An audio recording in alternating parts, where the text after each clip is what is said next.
माझं जर अंत होत असेल, मला जे साध्य करायचं ते मला साध्य होत नसेल, तर मला जे मिळवण्यासाठी जिवंत राहावं लागेल. मग ते काय उतरले, खाली उतरले. मग अशा कठीण समयी त्यांना ज्यांनी त्यांना जिवंत राहण्यासाठी काय दान केलं आणि कोणी केलं सांगा. आता कोणाला प्रश्न विचारू सांगा. सगळेच द्या, सगळेच उत्तर द्या.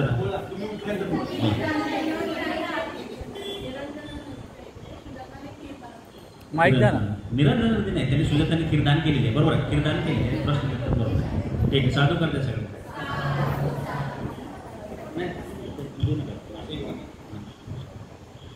सुजाताने खीरदान केली, मान्य आहे, बरोबर आहे. कुठल्या झाडाच्या खाली होतं ते? वटवृक्षाखाली, बरोबर. ते खीर घेऊन ज्या नदीवर गेले होते सिद्धार्थ गौतम, प्रश्न आहे का, ज्या नदीवर गेले होते त्या घाटावर त्यांनी आंघोळ केली, त्या घाटाचं नाव काय?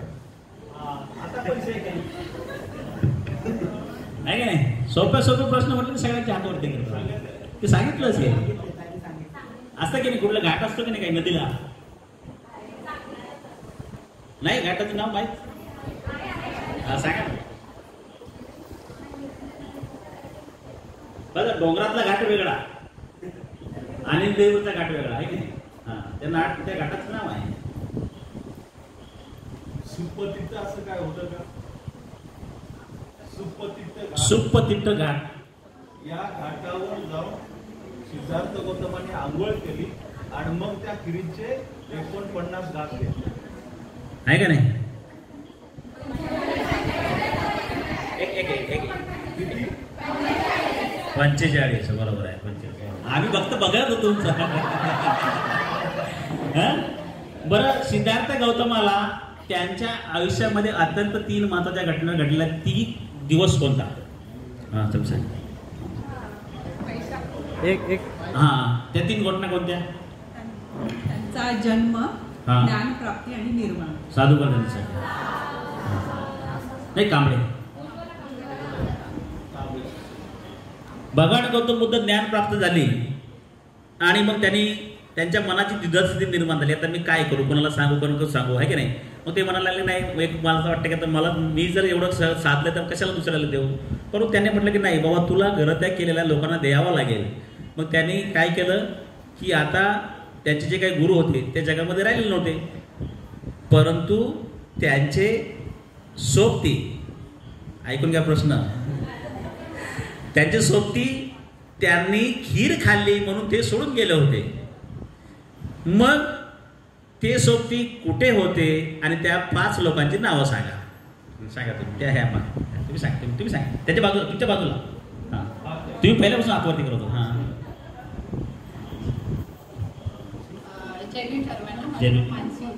मानसी उके. त्यांनी सारनाथ येथे मृगदेवी वनामध्ये जाऊन पंचवद्य भिक्खूंना पहिला धम्मोपदेश दिला. त्यांची नावं सांगा. बरोबर आहे.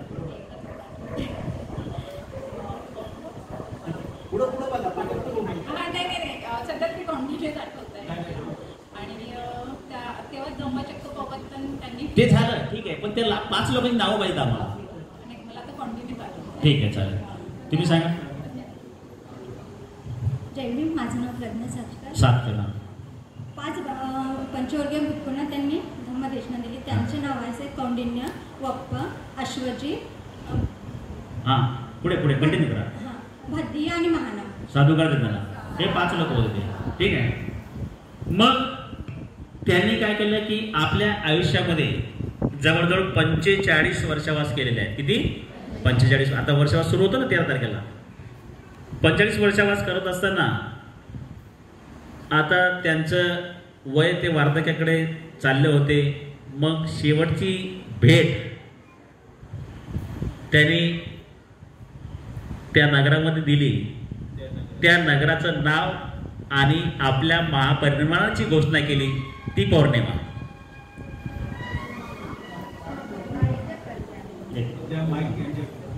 माझं नाव शीला टेळे. त्यांनी वैशाली येथे आपला महापरिनिर्वाण दिन सांगितला होता, घोषणा केली होती. मग कोणत्या पौर्णिमेला घोषणा केली? 2 प्रश्न ती पौर्णिमा कोणती? वैशाखी पौर्णिमेला. नाही. हा तुम्ही सांगा त्या ह्या नाही बोलू नका. तुम्ही दोघी बाद आता. तुम्ही सांगा. पुढे करेक्ट करा तुम्ही. कुठली पौर्णिमा अजून सांगू शकता तुम्ही? दिवे ताई. चैत्री पौर्णिमा. नाही आता ठीक आहे चालेल. कोण सांगू शकता? बरं ठीक आहे बसा खाली. वैशाली येथे त्यांनी आपल्या महापरिनिर्वाणाची घोषणा माघ पौर्णिमेला केली आहे. हा की इथून पुढे मी महापरिनिर्वाणात जाणार आहे. मग भगवान बुद्धांनी काय केलं, वैशाली नगर सोडलं आणि पुढे मार्गक्रमण करत ते निघाले.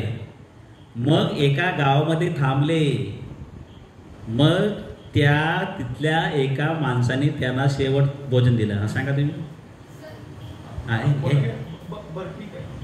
तुम्हाला विचारता त्याचा प्रश्न तुम्हाला विचारतो. जय भीम. माझं नाव प्रज्ञा सातकर. त्या व्यक्तीचं नाव.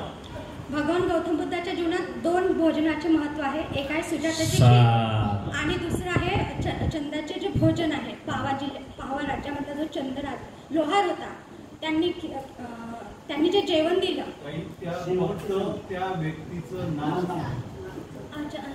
चंद लोहार ना. नाही चुंदा लोहार. हा चुंद लोहार. बर एक मिनिट तुम्हाला तो प्रश्न. चुंद लोहार आणि ते भोजन दिलं. चुंद लोहार. बरोबर आहे. ते भोजन कोणत्या प्रकारचं होतं? त्या भोजनाचं नाव काय होतं? डुकराचे मांस. नाही ठीक ओके ते नाही आहे. हा ताई सांगा, तुम्ही सांगा. जंगली मशरूम होते. त्याचं नाव आहे. त्यांनी का बोललं डुकराचं नाव तर त्याच्या पाठीमागचा रिझन. कारण त्या कंदाचं नाव देखील त्याच पद्धतीचं आहे म्हणून ते तिथे बोललेलं आहे आणि चुकीचा प्रचार केला.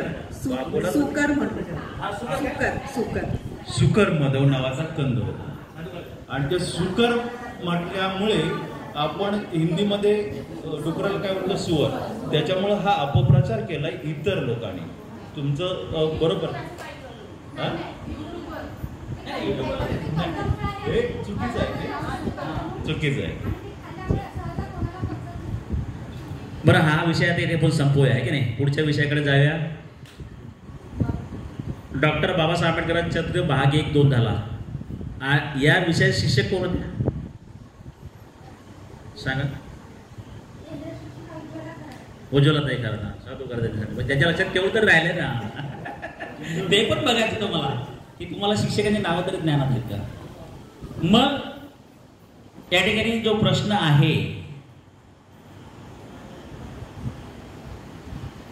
डॉक्टर बाबासाहेब आंबेडकरांच्या आजोबाचं नाव इंगळीत आहे. मालोजी सकपाळ त्यांना आहे. मग शिवाजी महाराजांच्या आजोबाचं नाव साधूकर सांगा. मालोजी भोसले बघा साधू करण्यासाठी. ताई नाव सांगा. सुजाता शिलवंत. या बाबासाहेबांचा जन्म कुठे कधी झाला सांगा.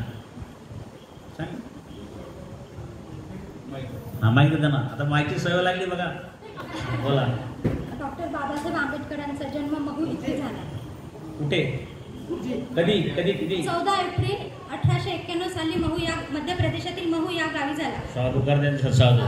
बरं त्या महूचं इंग्रजी स्पेलिंग आहे MHOW. त्याचा त्या 4 अक्षरांचा फुल फॉर्म काय सांगू शकाल? बघा आपलं हे पण माहिती असलं पाहिजे. कारण डॉक्टर बाबासाहेब आंबेडकरांचे वडील रामजी बाबा मिलिटरीमध्ये सैन्यामध्ये नोकरीला होते ना. सुभेदार होते. मग त्याचा मिलिटरी त्या अक्षराचा काय अर्थ आहे कोणी सांगू शकेल का? MHOW. M for H for O for W for M for Madhya Pradesh असेल मे बी नाही.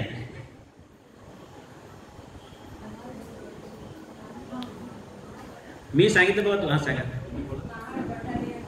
नाही असं नाही काही सांगितलं. मिलिटरीमध्ये होते. मी तुम्हाला सांगतो मिलिटरी. आता सुरुवात तर करून दिली मी तुम्हाला. मिलिटरी. अरे पुढे आता काहीतरी करा ना, गेसिंग लावा ना.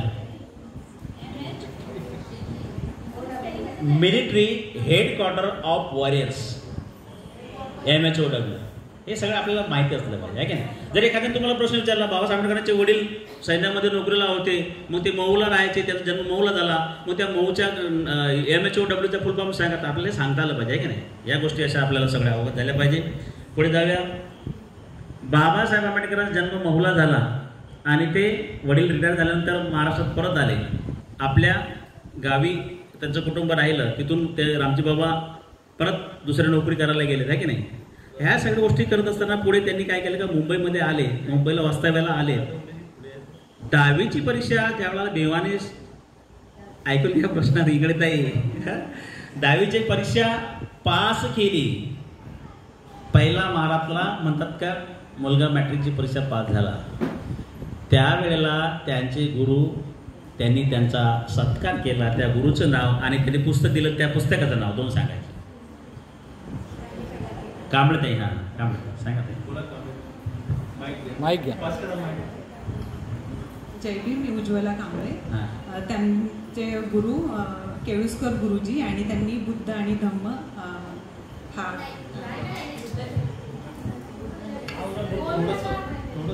करेक्ट करू शकता का पुस्तकाचं नावाला?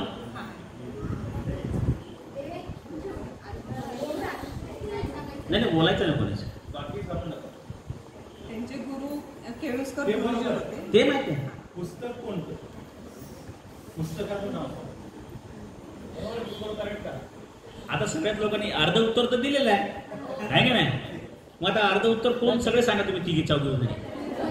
बुद्ध चरित्र ग्रंथ. हा हेच तर आहे. बुद्ध आणि धम्म बाबासाहेब आंबेडकरांनी लिहिलं आहे. हे सगळं समजलं पाहिजे आपल्याला. बरोबर आहे. मग मॅट्रिकची परीक्षा पास झाले. ऐकून घ्या ताई, ऐकून घ्या. मॅट्रिकची परीक्षा पास झाले. मग कॉलेजला जायचं होतं त्यांना. मग त्यांना कॉलेजात टाकलं. त्या कॉलेजचं नाव तुम्ही सांगा. तुम्ही हातवरती गेला पाहिजे. सिद्धार्थ कॉलेज नाही, इंगळे ताई. आता नाही. हां एलिफेन्शन कॉलेज साधुगार्जांसाठी. इंगळे एलिफेन्शन कॉलेजामध्ये त्यांनी प्रवेश घेतला आणि बाबासाहेब आणि माता रमाईच्या आयुष्यामध्ये दोन महत्त्वाच्या घटना घडल्या. त्या दोन घटना महत्त्वाच्या कुठल्या? इंगळे ताई सांगा.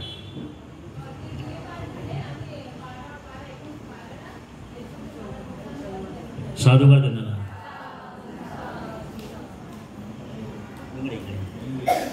बरं पुढे जाऊ. बाबासाहेब आंबेडकरांनी अनेक सत्याग्रह केले आहेत की नाही. पाण्याचा, मंदिराचा आहे की नाही. काळाराम मंदिर असेल, अंबादेवी मंदिर असेल आहे की नाही. आंबा पर्वती मंदिर ते पण केलं सत्याग्रह त्यांनी.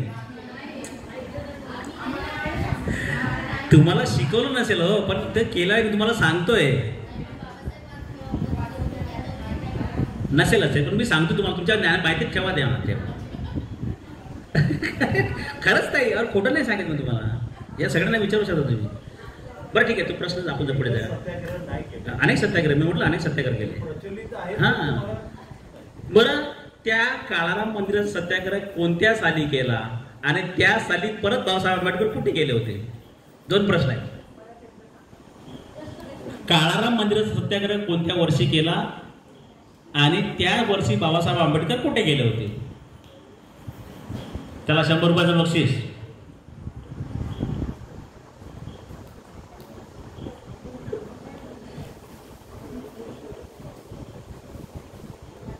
काय करताय?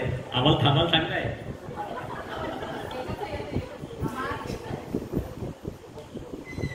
ठीक आहे, आपण पुढे जाऊया. 1930 साली काळाराम मंदिर सत्याग्रहाला सुरुवात केली आणि त्याच वर्षी डॉक्टर बाबासाहेब आंबेडकरांना गोलमेज परिषदेचं आमंत्रण आलं. बाबासाहेब आंबेडकर लंडनला गेले आहे की नाही. बरं पुढे जाऊया. बाबासाहेब आंबेडकरांच्या आयुष्यामध्ये प्रश्न नीट ऐका. बाबासाहेब आंबेडकरांनी आपल्या शिक्षणामध्ये अत्यंत महत्त्वाच्या पदव्या BA, MA, PhD, DSc ह्या पदव्या, त्या पदव्यांमध्ये एक विषय कॉमन आहे. तो विषय कोणता सांगा? साथ करताय.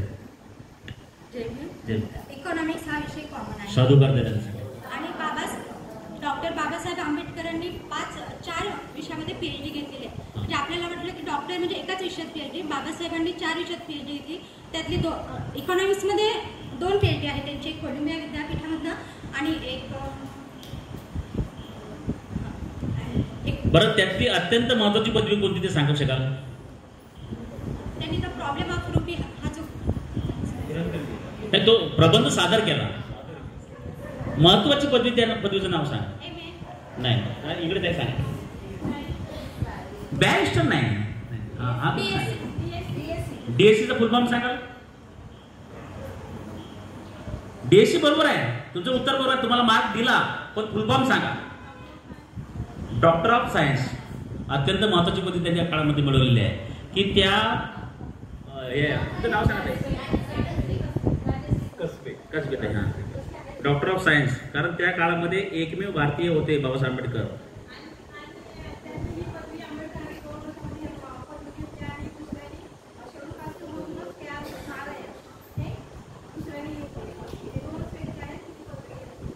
साधूकार. बरं, आता आपण पुढे जाऊया. इंगळे ताईंनी बॅरिस्टरचा उल्लेख केला म्हणून त्याच्या संदर्भात माझा एक प्रश्न तुम्हाला आहे. बाबासाहेब आंबेडकरांनी बॅरिस्टरची पदवी कोणत्या विद्यापीठातून हस्तगत केली, मिळवली? ओके. ते नाही यांना माहिती द्या, त्यांना द्या. हा, तुम्ही बोला. कोलंबिया विद्यापीठ. नाही तुम्ही सांगा. साथ करताय. चला. नाही भारतामध्ये बाबासाहेबांचं सगळं शिक्षण, उच्च शिक्षण विदेशामध्ये झालेलं आहे.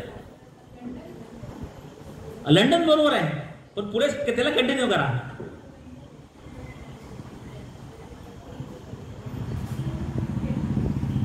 केम्ब्रिज तर तिकडे गेलो. ग्रेजिन असं काही आहे का? ग्रेजिन आहे का असं काही? मग साधूकार द्या माझ्यासाठी. धन्यवाद. बाबासाहेब आंबेडकरांनी गोलमेज परिषदेमध्ये सांगितलं होतं की इंग्रज भारतामध्ये येईपर्यंत आणि भारतामध्ये इंग्रज आल्यानंतरही अस्पृश्य समाजाची परिस्थिती काही बदललेली नाही. त्यामुळे तुम्ही भारतावरती राज्य करण्याचा नैतिक अधिकार गमावलेला आहे. तुम्ही भारत सोडून जावं आणि भारताला स्वातंत्र्य द्यावं असं त्यांनी त्यावेळेला म्हटलं होतं. आणि मग त्याचा परिणाम काय झाला की खऱ्या अर्थानं भारतामध्ये स्वातंत्र्याचे वारे वाहू लागले. बाबासाहेबांच्या तर लोक म्हणतात की बाबासाहेब आंबेडकरांनी स्वातंत्र्यामध्ये कसल्याही प्रकारचा काही त्यांनी भाग घेतलेला नाही स्वातंत्र्य चळवळीमध्ये, परंतु खऱ्या अर्थानं स्वातंत्र्य चळवळीची सुरुवात कोणी केली असेल तर डॉक्टर बाबासाहेब आंबेडकरांनी केलेली आहे. मग बाबासाहेब आंबेडकरांना राज्यघटना तयार करण्यासाठी मसुदा कमिटीचं चेअरमन पद त्यांना देण्यात आलेलं होतं, आहे की नाही? सगळ्यांना माहिती आहे. आम्ही म्हणतो आमच्या बापाने घटना लिहिली, पण ती घटना कशी लिहिली, त्यासाठी काय काय त्यांना करावं लागलं हे काय आपल्याला माहित नसतं. तुम्हाला जर प्रश्न कुणी विचारला तर बाबासाहेब आंबेडकर घटना समितीवरती कुठून गेले आणि सांगत आहे. माईक द्या ना. माहिती द्या ना. पश्चिम बंगालमधून. साधं का द्या. 5 जिल्ह्यामधून त्यांनी मतदान निवडून. बरं, ते त्या तिथल्या कोणी व्यक्तीनं राजीनामा दिला होता का? त्यांना ती सीट कोणी दिली? राजीनामा देऊन त्यांनी त्यांना तिथे उभं केलं. त्या व्यक्तीचं नाव काय? 100 रुपयाचं बक्षीस आहे तुमच्यासाठी. कोणी सांगू नका. नाही का नाही काय माझे 100 रुपये जातील की.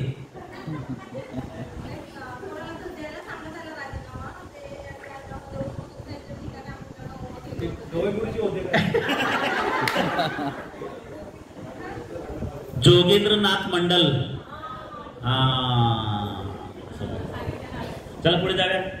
दुसरा एक प्रश्न भेटला. डॉक्टर बाबासाहेब आंबेडकरांनी ते बोलले होते की मी हिंदू धर्मात जन्माला आलो, परंतु मी हिंदू धर्मात मरणार नाही. ही घोषणा कुठं केली होती, त्याची तारीख आणि ठिकाण सांगायचं.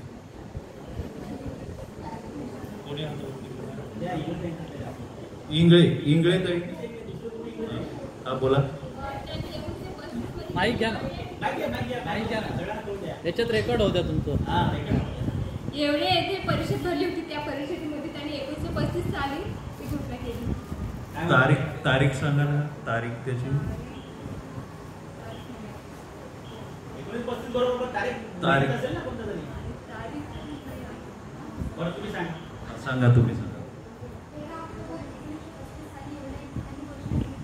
Sir 13 October 1935. बरं, बाबासाहेब आंबेडकरांच्या या जीवनावरती 2 प्रश्न आता शेवटचे. बाबासाहेब आंबेडकरांनी या देशाला संविधान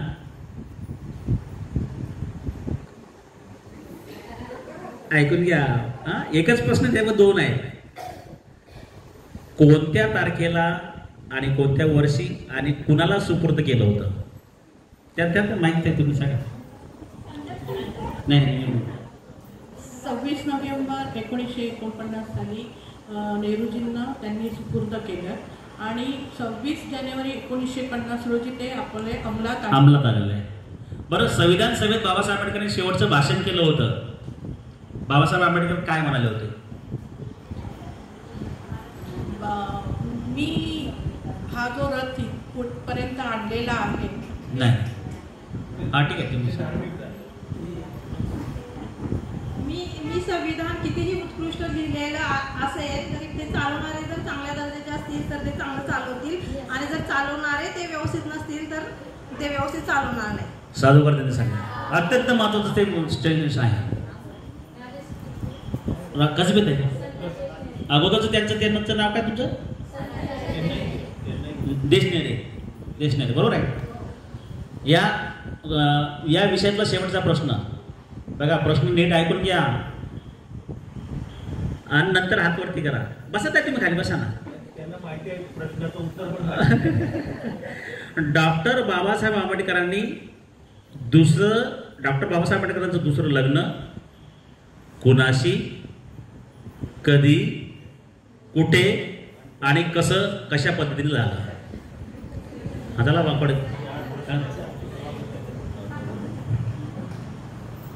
बाबासाहेबांचं दुसरं लग्न 15 एप्रिल 1948 मध्ये झालं शारदा कबीर यांच्याशी, डॉक्टर शारदा कबीर यांच्याशी. पण परिस्थिती झालं ते 4 उत्तर आहेत. 2 प्रश्नांची उत्तरं अजून 2 प्रश्न. बाबासाहेब आंबेडकरांचं दुसरं लग्न कुणाशी, कधी, कुठे आणि कशा पद्धतीने झालं? सांगा. 7 करणे.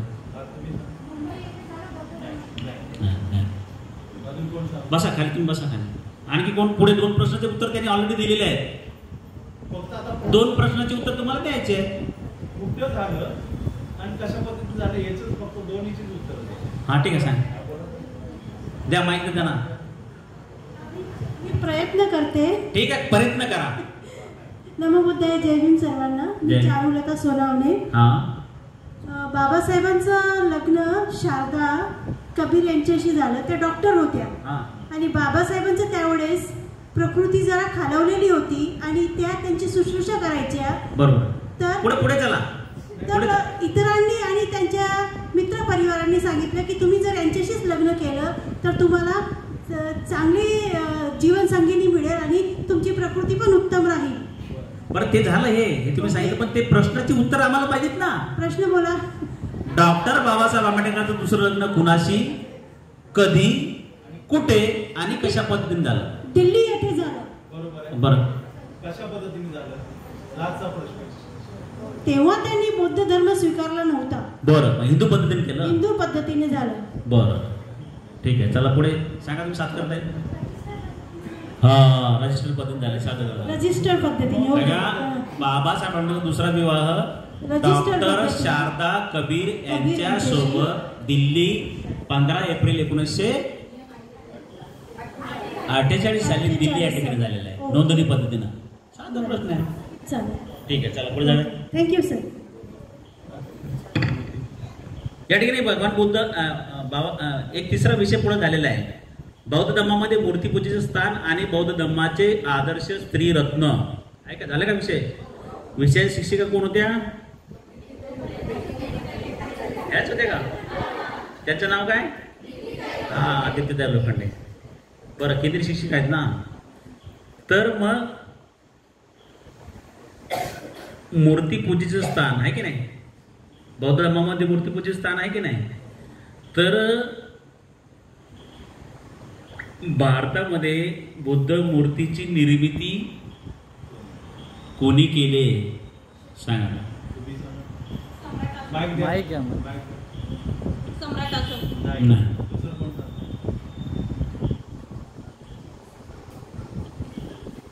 अरे तुम्ही खाली बसला एकदम,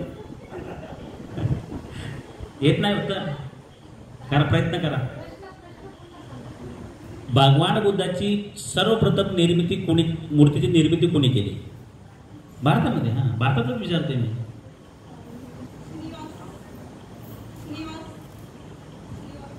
श्रीवास्तव नाही, राजा होता. राजा, राजा. हा सांग. नाही, राजा होता. आता त्याच्या पुढे जाऊन तो राजा काश्मीर. हा, काश्मीरचा होता. आता त्या राजाचे नाव. हा, तो राजा होता आणि आताचं जे काश्मीर आहे ते काश्मीर राज्य त्याच्याकडे होतं. आता त्या राजाचं नाव. हा, साधुकार त्यांच्यासाठी. बरोबर. हे फुल दिले आहे ना रचना, हे रचना. असं हे उत्तर आली पाहिजे ना, आपल्याला समजलं पाहिजे काय नाही. बरं, बुद्ध मूर्ती निर्मितीच्या अगोदर आपण कशाची पूजा करत होतो हे कोणी सांगू शकेल? बुद्ध मूर्तीची निर्मिती होण्या अगोदर आपण भारतामध्ये कशाची पूजा करत होतो? यज्ञ नाही.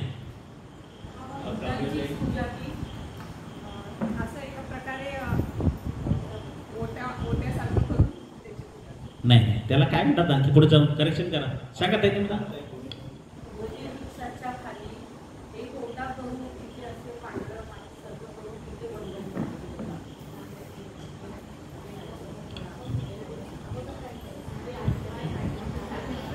सांगा सांगा ना. तुम्ही फक्त हातवरती करत चाला. असा तुम्ही असं करता मला काय समजा नाही. तुमचा हात खाली राहतो वरती करत सांगा ना. सांगा.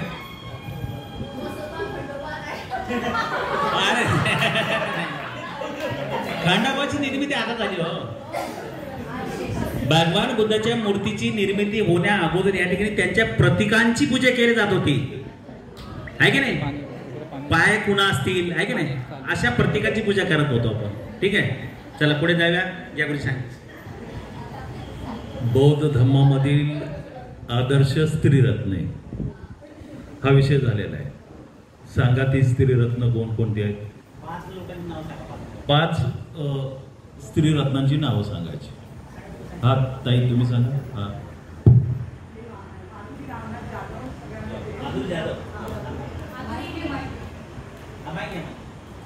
माता रमाई, माता सावित्रीबाई फुले, माता महामाया, माता गौतमी,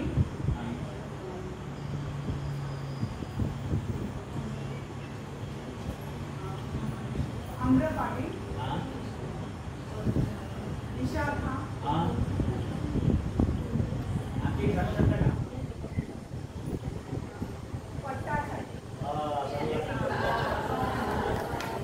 कारण काय नावाने, कोणत्या नावाने ओळखलं जातं इतिहासकारांना? विशाखाला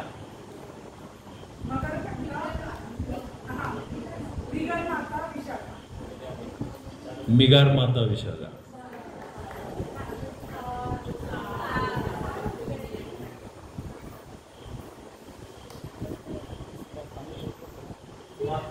माता रमाई हा विषय झालेला आहे. बरोबर आहे. मग माता रमाईची जन्मतारीख सांगाल का? बोला.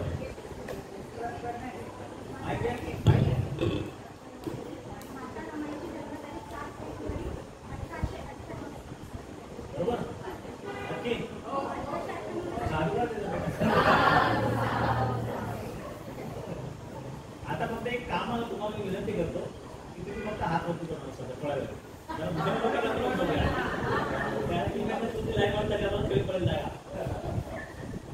बर, माता रमाईच्या वडिलांचं नाव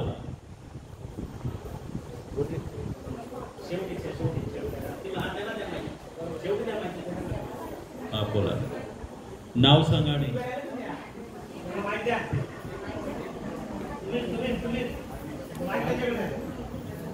माईक कोणाकडे आहे? शेर सांगा, तुम्ही नाव सांगा.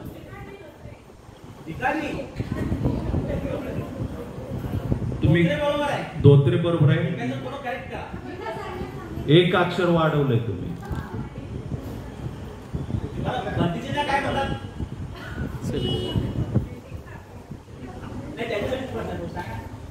आपण ताई इथं मला आठवतंय इथं भोजनदान घेतात. आपण बनतेजींना काय उच्चारतो? मग भिक्खू ना. मग ते भिक्खू धोत्रे होते का भिकाजी? अच्छा, तुम्ही आदर आणि भिकाजी बोललात.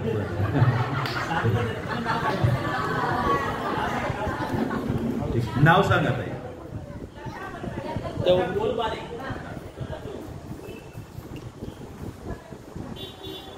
बर, माता रमाई यांच्या भावाचं नाव काय?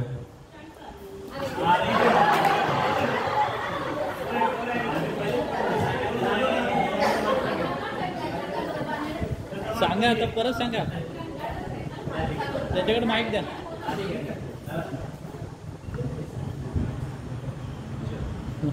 माता रमाईचे ऐक नाही, आपण माईक द्या. आमचा आवाज येतोय ना तिकडे?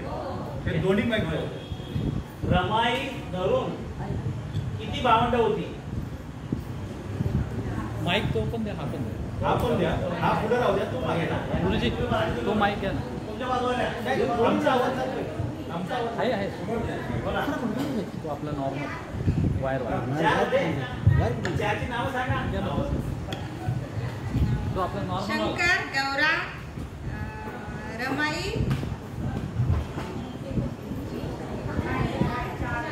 एक बोलू नका, ते करेक्ट करताय. बरोबर आहे. शंकर, गौरा, अजून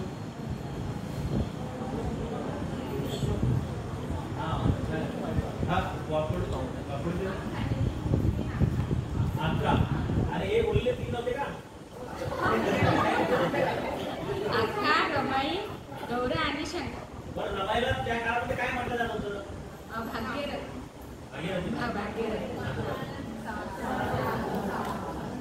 बरं, रमाईला लग्न झाल्यानंतर बाबा आंबेडकर काय म्हणायचे?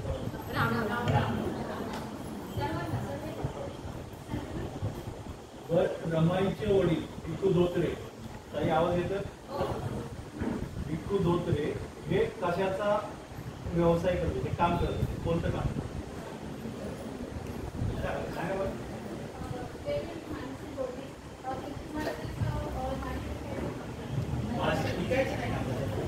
माईक द्या ना, माईक द्या ना.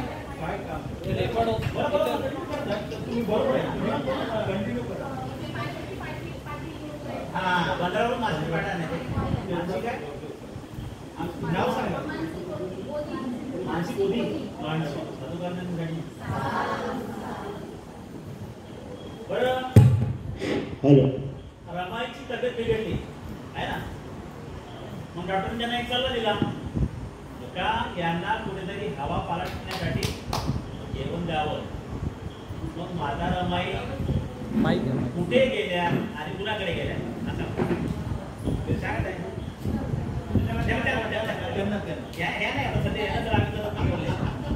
धारवाडचे मराठे मामांचे त्यांच्याकडे गेले होते का? तिथे काय होतं? मराठे मामाचं काय होतं? ते आश्रम चालवत होते. आश्रम, लहान मुलांचा वसतिगृह. जादूगारच्या दिशेने. नाव सांगत आहे. हॅलो. बरं, हो, माता रमाई ऐकून घ्या प्रश्न. माता रमाईचे पती बाबासाहेब आंबेडकर विदेशातून उच्च शिक्षण घेऊन परत आले भारतामध्ये आणि त्यांच्या स्वागतासाठी सर्व लोक गेले. माता रमाईला काय सुचत नव्हतं, मी काय करू, जाऊ का नको जाऊ. अशा द्विधा मनस्थितीमध्ये माता रमाई बाबासाहेब आंबेडकरांच्या स्वागतासाठी गेल्या मग माता रमाईनं त्या वेळेला काय परिधान केलं होतं? त्याच्यासोबत एक प्रश्न दुसरा आणखी आहे. हा ठीक आहे, सर्व उत्तर द्या, पण त्यासोबत दुसरा प्रश्न एक आहे की ते परिधान करून काय केले होते आणि बाबासाहेब आंबेडकर कोणती पदवी घेऊन आले होते? सांगा नाही. माईक शिवाय माईक द्या ना, माईक द्या. पाहिजे घ्या. जय भीम. माझं नाव मनीषा उबाळे. शाहू महाराजांनी जो फेटा दिला होता तो रमाईनी परिधान केला होता. त्यावेळेस बाबासाहेब बॅरिस्टर होऊन आले होते. साधुवर्तनासाठी याला म्हणतात हजार जबाबीपणा. समजलं पाहिजे प्रश्नात प्रश्न कोणता आहे की नाही. या विषयाशी शेवटचा आपण प्रश्न घेऊया. बाबासाहेब आंबेडकरांच्या पाठीमागे माता रमाई लागल्या होत्या. काय म्हणलं तर माता रमाई साहेब त्याने 2 गोष्टींची मागणी केली होती बाबासाहेबांना. 2 गोष्टींची मागणी. त्या 2 गोष्टी कोणत्या सांगा तुम्ही. माता रमाईने 2 गोष्टींचा आग्रह बाबासाहेबांच्या समोर केला होता. त्या 2 गोष्टी कोणत्या? माता रमाईंना पंढरपूरला जायचं होतं दर्शनासाठी. साधू करायचं त्यांना. दुसरी गोष्ट आणखी दागिने. सगळ्यांनी उत्तर दिले आहे की नाही. त्यांना असं वाटत होतं की बॅरिस्टरची बायको आणि हिमत होत्या आजूबाजूच्या महिला होत्या, त्यांना ना दागिने आवश्यक म्हणजे असं पाहिजे होते. बरं बाबासाहेब आंबेडकरांनी त्यांना भरपूर दागिने आणून दिले. कुंकाची डबी लपवून ठेवली. साधू का त्यांनी सांगितलं. हा ठीक आहे बसा. पुढच्या विषयाकडे जाऊ आपण. त्या दिवशी आणखी एक विषय झालेला होता. माता रमाईच्या अगोदर एक विषय झाला होता आर्य अष्टांगिक मार्ग आहे की नाही. मग या आर्य अष्टांगिक मार्गाला कशाचा मार्ग म्हटला गेलेला आहे? बोलायचं नाही. तुम्ही उत्तर देता. ओके ताई तुम्ही द्या उत्तर. माहिती द्या ना. काही बसा तुम्ही बसत आहे खाली. आर्य अष्टांगिक मार्गाला मध्यम मार्ग म्हटलेला आहे. आणखी त्याला दुःखमुक्तीचा मार्ग सुद्धा म्हणतात. आणखी बरं ठीक आहे. पहिला आर्य अष्टांगिक मार्गाचं नाव काय? सम्मा वाचा. नाही पहिल्या आर्य अष्टांगिक पहिली पायरी. सम्यक ज्ञान. नाही तुम्ही पुढे गेलात एकदम. सुरुवात सम्यक दृष्टी. कोणी दिलं विचार उत्तर? ठीक आहे चालेल ठीक आहे चालेल. तर दोघींना पण द्या एक मार्क. दोघींना एक मार्क.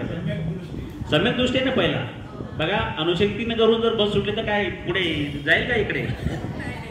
म्हणून ते अनुशक्तीनं सांगायला पाहिजे बस तर आहे की नाही. ठीक आहे चालेल. ओके आणि दुसरं उत्तर कोणी दिलं? कसबेटने. हा बरं माईक तुमच्या पासून आता लांब द्या. तुम्ही तिथं लगेच सांगणार ते मग मी उत्तर देते बोलणार तुम्ही. बरं धम्म अधम्म सधम्म विषय झाला का? धम्म म्हणजे काय सांगा तुम्ही माहिती द्या. बघा जीवन सुचिता राखणे म्हणजे धम्म. त्याला आणखी सोपं करून सांगा. जीवन प्राप्त करणे म्हणजे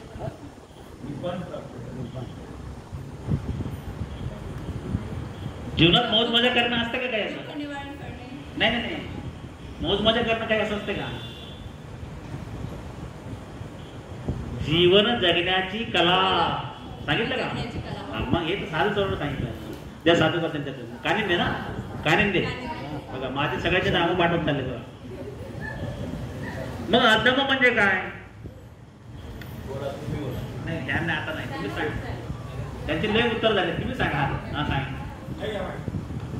त्या तुमच्या बरोबरीला आलं तुम्ही तर तुम्हाला विचारणार. देवी चमत्कृतीवर विश्वास ठेवणे म्हणजे दैव चमत्कृत पुत्री काय? चमत्कृतीवर विश्वास ठेवणे अंधविश्वासावर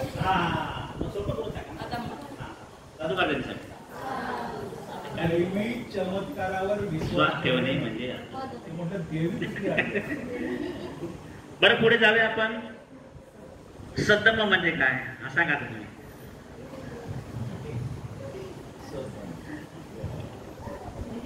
प्रज्ञाशील करुणा या तिघांची सांगड घालून निर्दोष जीवन जगणे म्हणजे सद्धम्म. साधू करण्यासाठी पुढे जाऊया. बरं, चारधामला कोणी गेलाय का? चारधाम यात्रेला कोणी गेलाय का? गेल्यात ना. मग ते चारधाम कोणते?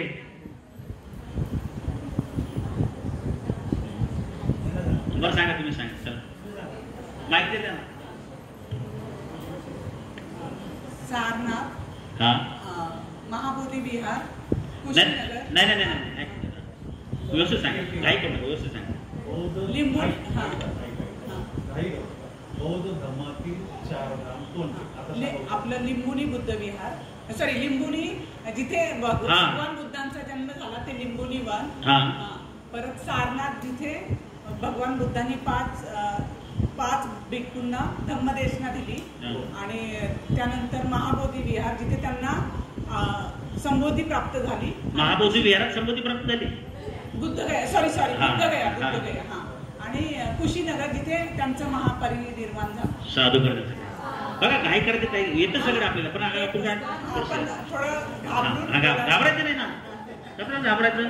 तो या देशाच्या राष्ट्रपती महिला झाल्यात, विमानाच्या पायलट झाल्यात महिला. त्या विमान चालवणारे घाबरतात का? ते घाबरलं सगळं विमान खाली येईल की? घाबरायचं नाही.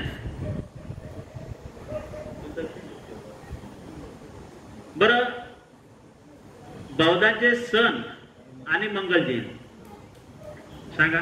ओके, ते सांगा तुम्ही.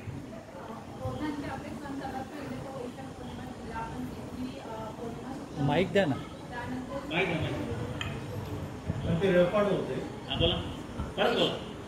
बौद्धांचे मुख्य सण जो आहे तो आहे वैशाख पौर्णिमा, ज्याला आपण त्रिगुणी पौर्णिमा सुद्धा म्हणतो.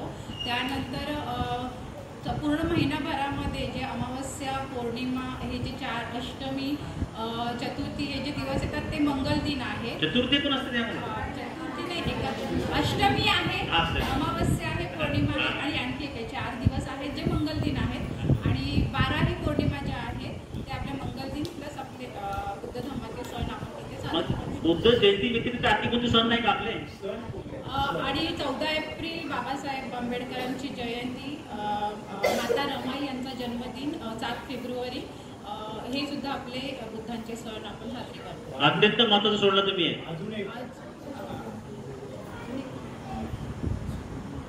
इकडे जाईल नाही, बोलते 14 ऑक्टोबर आपण जे 14 ऑक्टोबरचं दीक्षा घेतली त्याचा दिवस आणि त्या दिवसाचं महत्व सांगा ना. काय? विजयादशमी. आणखी करेक्ट कर त्याला. अशोका विजयादशमी. परत त्याला दुसरं काय म्हणतात आणखी?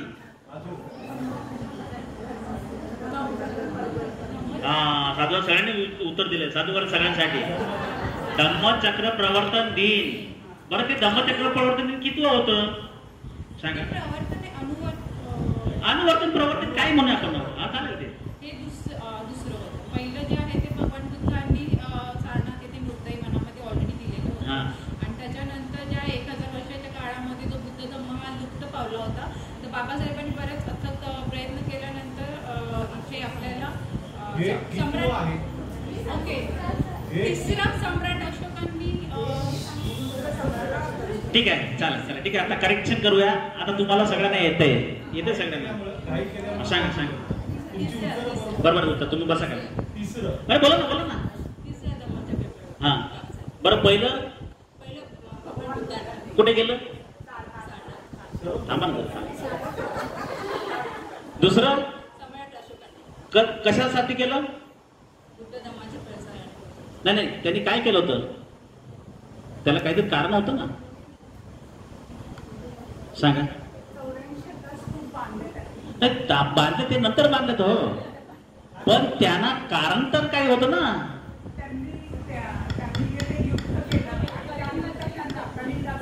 हा, सगळं घेतलं, सगळं बोलता तुम्ही.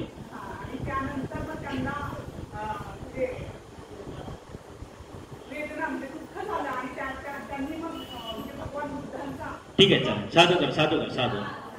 बरं, आता प्रश्न मी विचारणार तो विसरलो. बरं, ठीक आहे. बाबासाहेब आंबेडकरांनी तिसरं धम्मचक्र प्रवर्तन दिन केलं, साजरा केला ना नागपूर या ठिकाणी 14 ऑक्टोबर 1956 ला. त्यांनी कुणाच्या हस्ते बौद्ध धम्माची दीक्षा घेतली? त्या भिक्षूंचं नाव पूर्ण सांगायचं आहे. हा सांगा.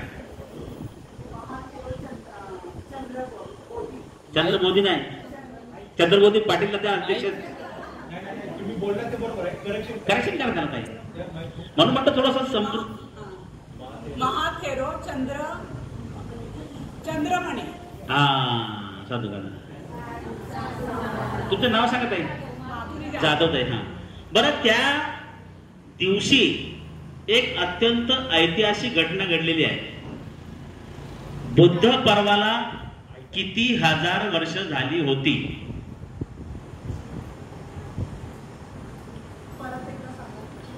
त्या दिवशी बुद्धाच्या कारकिर्दीला किती हजार वर्ष झाली होती? धम्म दीक्षा घेतल्या दिवशी. हा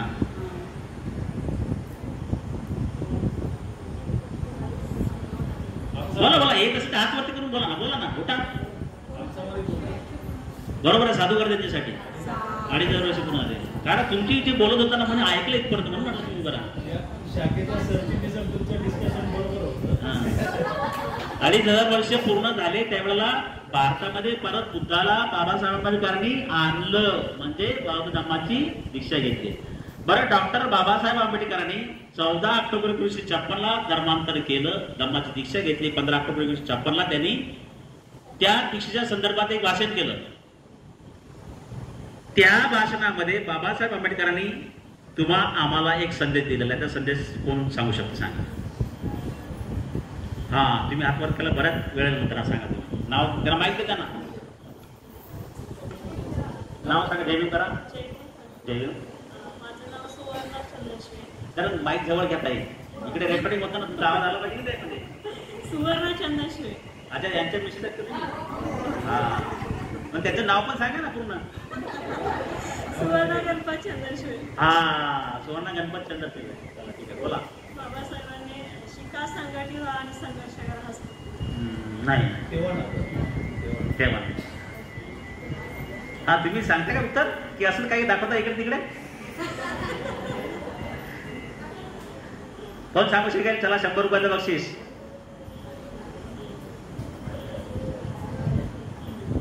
शिका संघर्ष करा संघटित. त्यांनी ते सांगितलं की मग त्यांनी कधी सांगितलं का?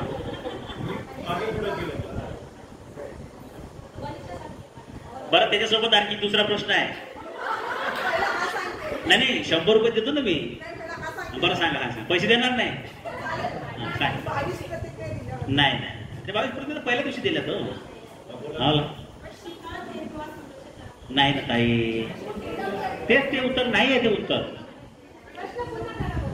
बाबासाहेब आंबेडकरांनी 14 ऑक्टोबर 1956 बौद्ध धम्माची दीक्षा घेतली, दीक्षा लोकांना दिली. मग त्या दीक्षेच्या संदर्भात बाबासाहेब आंबेडकरांनी 15 ऑक्टोबर 1956 नागपूरला एक भाषण केलं. त्या भाषणात बाबासाहेब आंबेडकर काहीतरी म्हणाले होते.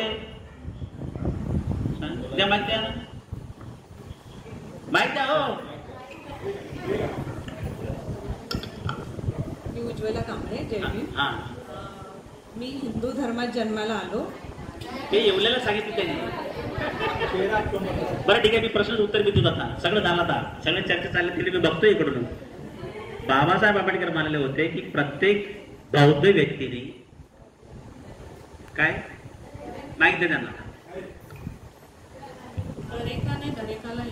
नाही, मला वाटलं तुम्ही तिथपर्यंत पोहोचलात का?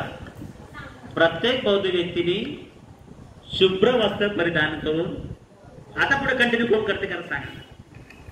नाही, प्रत्येक बौद्ध व्यक्तीने शुभ्र वस्त्र परिधान करून सहकुटुंब सहपरिवार मंदिरात गेलं पाहिजे. कुठे? घरात गेले पाहिजे. मग हे आम्हाला सांगता आलं पाहिजे. मला तर वाटतं सहपरिवार शुभ्र वस्त्र परिधान करून जाण्या. बरं, आणखी दुसरं एक बाबासाहेब आंबेडकरांनी घोषणा त्या ठिकाणी केली होती. बाबासाहेब आंबेडकर काय म्हणतात?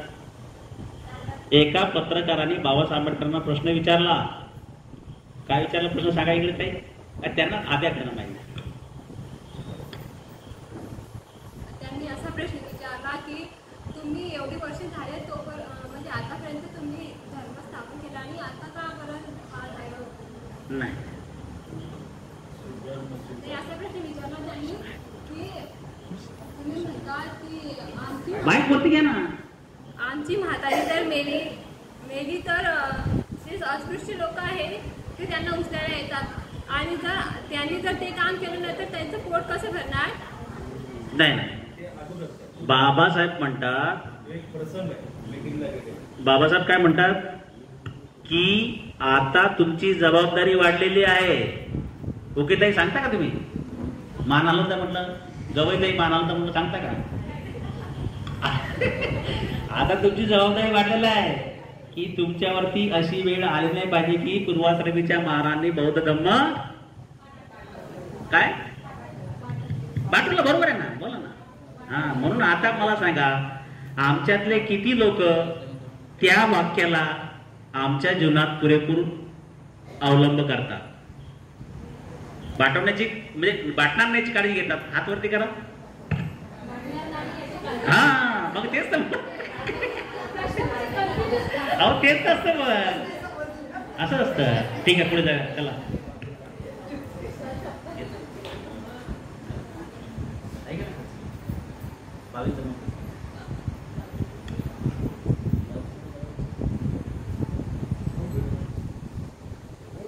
डॉक्टर बाबासाहेब आंबेडकरांनी बघा एक विषय झालेला आहे, स्त्रियांना संदेश विषय झालेला आहे. डॉक्टर बाबासाहेब आंबेडकरांनी स्त्रियांना कोणकोणते संदेश दिले होते? स्त्रियांना संदेश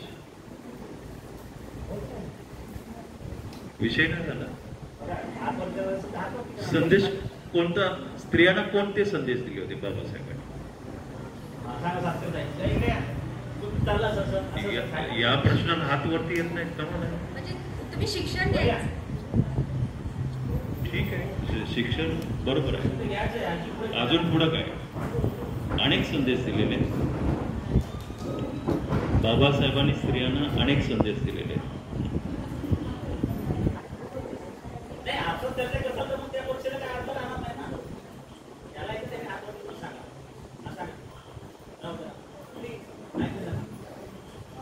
जय भीम. मी सविता मोकळ. सविता मोकळ.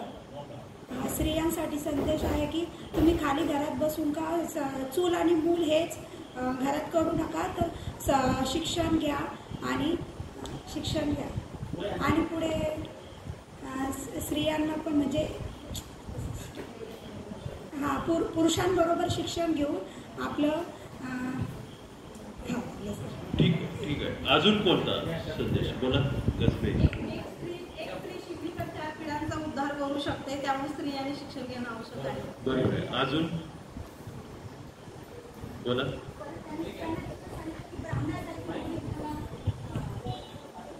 म्हणजे स्त्रियांना त्यांनी सांगितलेलं की म्हणजे तुम्ही ब्राह्मणांसारखे लुगडे घालायचं, गळ्यामध्ये सोन्याचं म्हणजे दागिना घालायचं, सोनं नसलं तर चांदीचं घालायचं, पण म्हणजे असं पण नाही राहायचं, आपलं राहणीमान पण व्यवस्थित ठेवायचं. नीट नेटकं राहा असं काय सांगितलं होतं? म्हणजे व्यवस्थित राहा, हटका असलं तरी ते स्वच्छ पाहिजे. अजून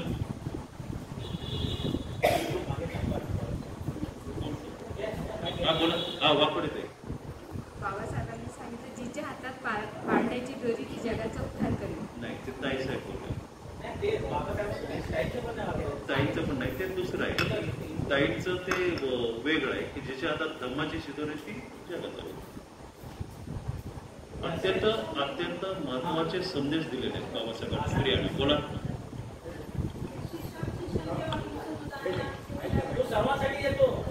स्त्रियांना संदेश, फक्त स्त्रियांना संदेश. कपाळभर कुंकू लावा असं सांगितलं होतं. मग काय सांगितलं होतं? शोभेल असं कुंकू लावा. बांगड्या हाताला शोभतील अशाच घाला, कतलाच्या बांगड्या घालू नये. बोला.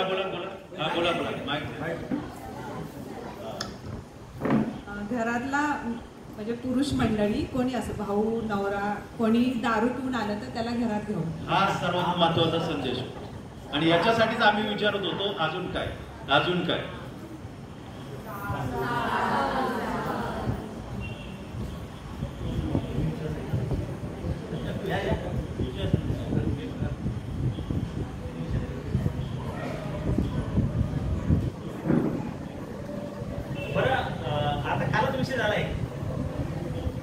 कालच्या विषय कोणता होता सांगू शकाल? हा सांगा.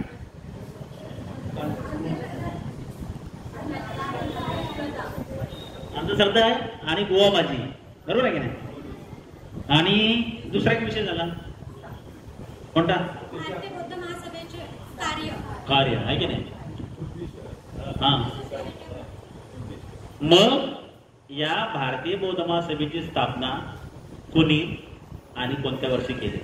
डॉक्टर बाबासाहेब आंबेडकरांनी 1955 साली केली.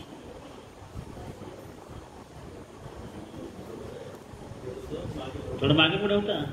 ठीक आहे, यांना द्या, त्यांना द्या मला. जय भीम. भारतीय बौद्ध महासभेची स्थापना 18 मे 1954 रोजी झाली. आणि कोणी केली? डॉक्टर बाबासाहेब आंबेडकरांनी. साधू का? 4 मे आहे त्याचं. 4 मे 1954 ला.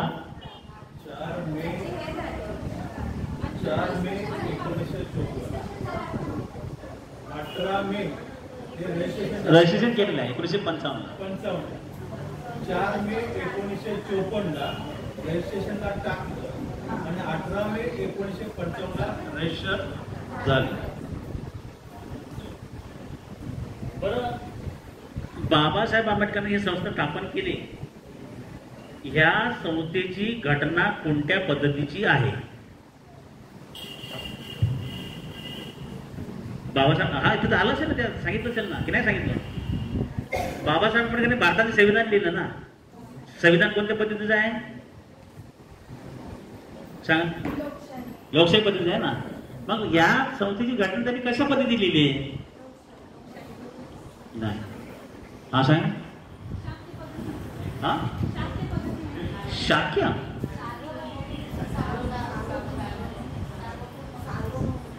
सार्वभौम नाही हो.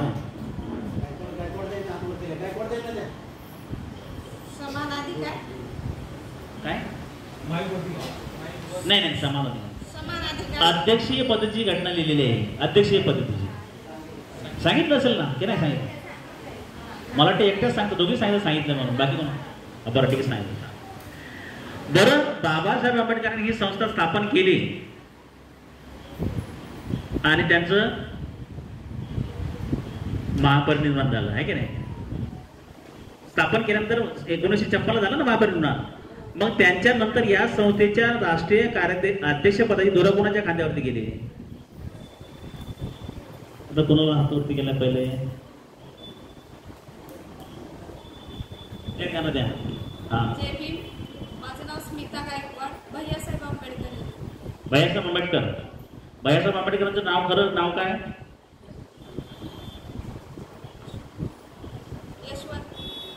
यशवंत, बरोबर आहे की? यशवंत आंबेडकर. साधुकार त्यांच्यासाठी द्या. मग भैयासाहेब आंबेडकरांनी किती वर्ष या संस्थेच्या अध्यक्षपदाची धुरा सांभाळली सांगा? नाही नाही नाही नाही नाही.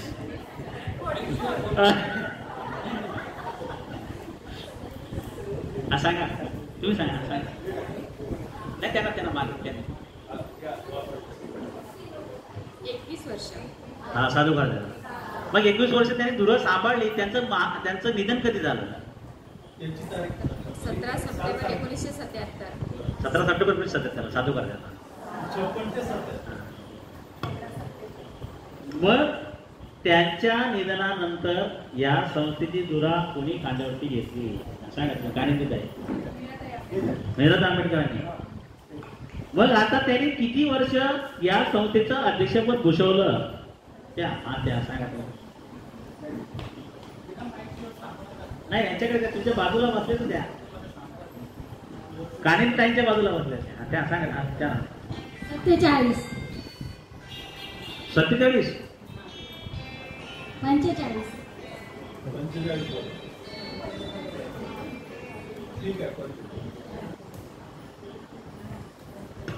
ठीक आहे. साधू त्यांना पुढे जाऊया. बरं, अंधविश्वास आणि बंधुगिरीचे प्रकार किती आहेत कोणी सांगू शकेल का? काल चालू विषय काय काय? बरं, प्रॅक्टिकल दाखवलं तर एखाद्या वस्तूला आग कशामुळे लागू शकते कोण सांगितलं ना? प्रॅक्टिकल सांगितलं ना. द्या माहित त्यांना, द्या ओके, त्यांना माहिती आहे. त्यांनी दिवा लावला होता. जी वात तयार केली होती तिला मेणाजवळ आधी पकडलं होतं आणि मग नंतर मेणाजवळ पकडलं तर जडून खान झाली ती वात.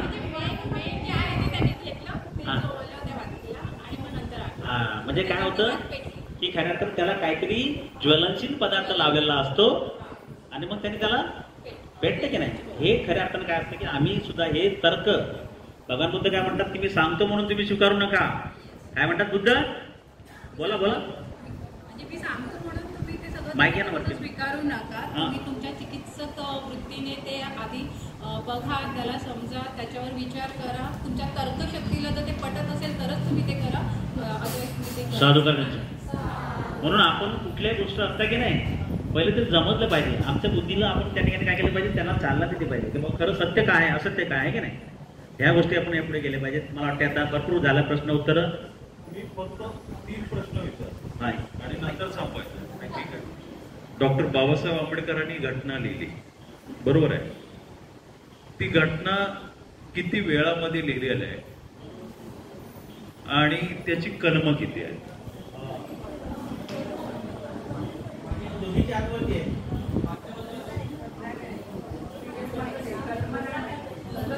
बोला. जय भीम. माझं नाव स्मिता गायकवाड.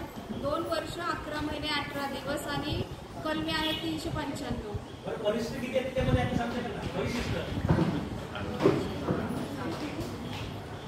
एक चुकलंय तुमचं. 2 वर्ष 11 महिने आणि 17. हा बर, त्याच्यात कलम तुम्ही सांगा. परिशिष्ट किती आहे? म्हणजे तुमचं उत्तर बरोबर आहे. परिशिष्ट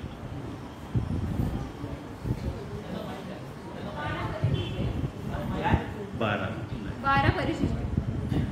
अगोदर 8 होती, आता 12 झाली.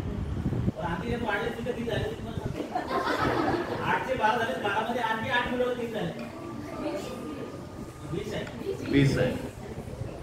ठीक आहे. मला कारण प्रश्न तेव्हाचा होता. प्रश्न बघा, आता 2 प्रश्न फक्त मी विचारतोय. आजच्या या कार्यक्रमाचे अध्यक्ष कोण? बालेरावताई बोला.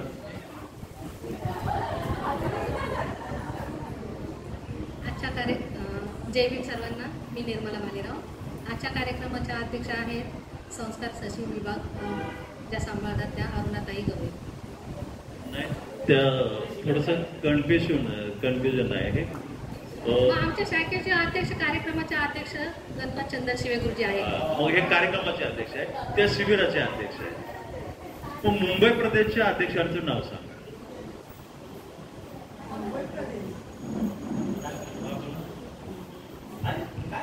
मुंबई प्रदेशाचे अध्यक्ष आपणच आहात सर. मी तर आहे. उत्तम मगरे गुरुजी. ठीक आहे. ठीक आहे. बऱ्यापैकी म्हणण्यापेक्षा अत्यंत चांगल्या पद्धतीने आपण सर्वांनी उत्तरं दिलेली आहेत. सर्वात महत्वाचा मुद्दा हा की तुम्ही जो वेळ दिलेला आहे, वेळ अत्यंत महत्वाचा आहे. बाबासाहेब वेळेसाठी भरपूर, आपण तर ऐकलेलं आहे बाबासाहेब, माहिती आहे ना, सिलाचे तुकडे बाबासाहेब म्हणजे तोटाच्या खिशात ठेवून बाबासाहेब त्या वाचनालयात बसून अभ्यास केलेला आहे 18 तास, 24 तास. म्हणून वेळेचं महत्व, तुम्ही वेळ दिलेला आहे आणि त्या वेळेचं कुठंतरी तुम्ही चीज केलेलं आहे असं मला या ठिकाणी सांगावंसं वाटतंय. आणि बऱ्यापैकी तुम्ही चांगली उत्तरं दिली. परंतु मी एक आपल्याला सांगू इच्छितो, हे सातत्य ठेवा. शिबिर संपलं की मग आपापल्या याच्यात हे करण्यापेक्षा बघा, ताईसाहेब बोलतात की एक महिला जर तिला धम्म समजला तर निदान तिचं घर तरी ती सुधारवल. तुम्ही तेवढं केलं तरी भरपूर आहे. आणि मला वाटतंय बऱ्यापैकी अशा महिला आहेत त्या केंद्रीय शिक्षकासाठी बसू शकतात. ज्या पद्धतीने दीप्तीताई लोखंडे या ठिकाणी येऊन मला वाटते सर्वच महिला होत्या विषय सांगण्यासाठी. आपण देखील ते केंद्रीय शिक्षिका व्हावं अशी अपेक्षा करतो. धन्यवाद. या पुढचा जो कार्यक्रम आहे मनोगतासाठी काही नावं घेतलेलीत का? मनोगत शिबिरार्थींचं मनोगत सगळ्यांनी बोलणार 2-2 शब्द. 9:15 झाले. बरं या सुरुवात करा. माईक द्या. इथून सुरू करा. पुढे या. आपलं बघा, एक मिनिट ऐक. मनोगत व्यक्त करायचं आहे.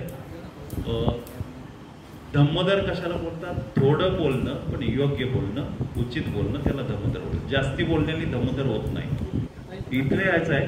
नाही अच्छा दिसणार नाही, तिथून बोलू द्या, काय हरकत नाही, दिसतील. आहे त्या जागेवरून तुम्ही बोललात तरी चालेल. तुम्ही फक्त काय सांगायचं आहे, 10 दिवस शिबिरात बसला, याच्या अगोदर तुम्हाला काय वाटत होतं, आता काय वाटतंय आणि पुढं काय करणार याच्यावर. जय हिंद सर्वांना. सर्वांना जय हिंद. 1 तारखेपासून शिबिर सुरू झालं होतं. 10 दिवसाचं शिबिर होतं. याच्या आधी पण आम्ही धम्म प्रवाहामध्ये होतो, पण हे 10 दिवसाच्या शिबिरामध्ये आम्हाला ज्या शिक्षिका, केंद्रीय शिक्षिका भेटल्या, त्यांनी धम्म एकदम असा स्पष्ट करून सांगितला आणि महिलांनी धम्मामध्ये काय यावं, धम्माचा प्रसार करावा. आपला समाज मागे आहे, तो समाज पुढे जाण्यासाठी महिलांनी याच्यात पुढाकार घ्यावा, म्हणून हा 10 दिवसाचं महिला शिबिर आयोजित केलं. आणि ह्या शिबिरामध्ये येऊन असं मला वाटलं की आपण म्हणजे धम्म नुसतं ऐकतो आणि जेव्हा माईक आपल्या हातात येतो तेव्हा बोलता काहीच येत नाही.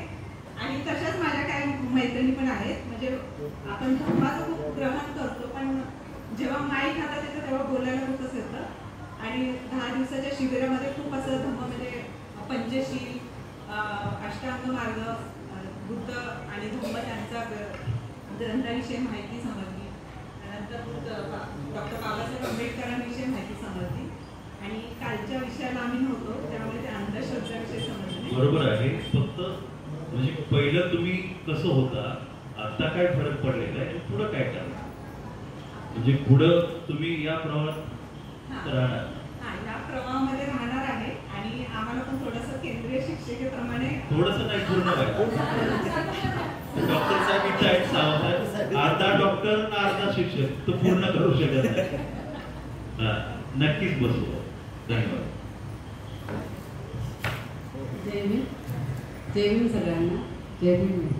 नाव सांगा. माझं नाव प्रिया दिलीप कांबळे. मी मंडाळ्यामध्ये राहते. तर आता 10 दिवसाचं शिबिर मी प्रथमच केलेलं आहे, पण ह्याच्या पुढे मला या शिबिरामध्ये उपस्थिती दाखवायची आहे. आणि 10 दिवस आम्ही मंडाळ्यातून सतत रिक्षा वगैरे जाता येता रिक्षा करून इथपर्यंत येत होतो. रिक्षा मिळत नव्हती तरी सुद्धा आम्ही वेळेवर निघण्याचा प्रयत्न करत होतो, कारण इथे येण्याची ओढ होती. आणि ह्याचीच अशीच ओढ आम्हाला सतत राहावी एवढी मी बुद्धचरणी प्रार्थना करते. जय हिंद. नाही, तुम्हाला करावं लागेल ते स्वतःहून. तुमचे पावले बुद्धविहाराकडे आली पाहिजे, तुम्हाला यावं लागेल. सर्वांना माझं सविनय जय भीम. मी मानसी बोलते. जेव्हा कळलं की शिबिर आहे तेव्हा फार कुतूहल होतं की शिबिरात काय होईल, कसं काय होईल, काय समजेल वगैरे. आणि खरंच फार सुंदर, म्हणजे प्रत्येकाने विषय फार छान मांडला. खूप आम्हाला म्हणजे वाचतो पण ऐकण्यात जे वाटतं ना ते खूप छान वाटतं. खूप शिबिर आम्हाला खूप आवडलं. आणि खरंच असं आज तुमच्या प्रश्नाने असं वाटतं की अजून अभ्यास करायचा आहे, खूप अभ्यास करायचा आहे. आणि नक्की आम्ही करू आणि केंद्रीय शिक्षणासाठी पण ट्राय करू आम्ही. जय हिंद सर्वाना. मेरा नाम दीपाली मेश्राम है. ये मेरा पहला ही शिविर था, इसलिए मुझे ज़्यादा कुछ समझ में आया नहीं. कुछ समझ में आया जितना मुझे समझ में आया. मैं चाहूँगी कि मैं और आगे इसको अटेंड करूँ और थोड़ा और पढ़ाई करूँ ताकि मैं आप सबके प्रश्नों की जवाब दे सकूँ जो मैं दे नहीं पाई. धन्यवाद.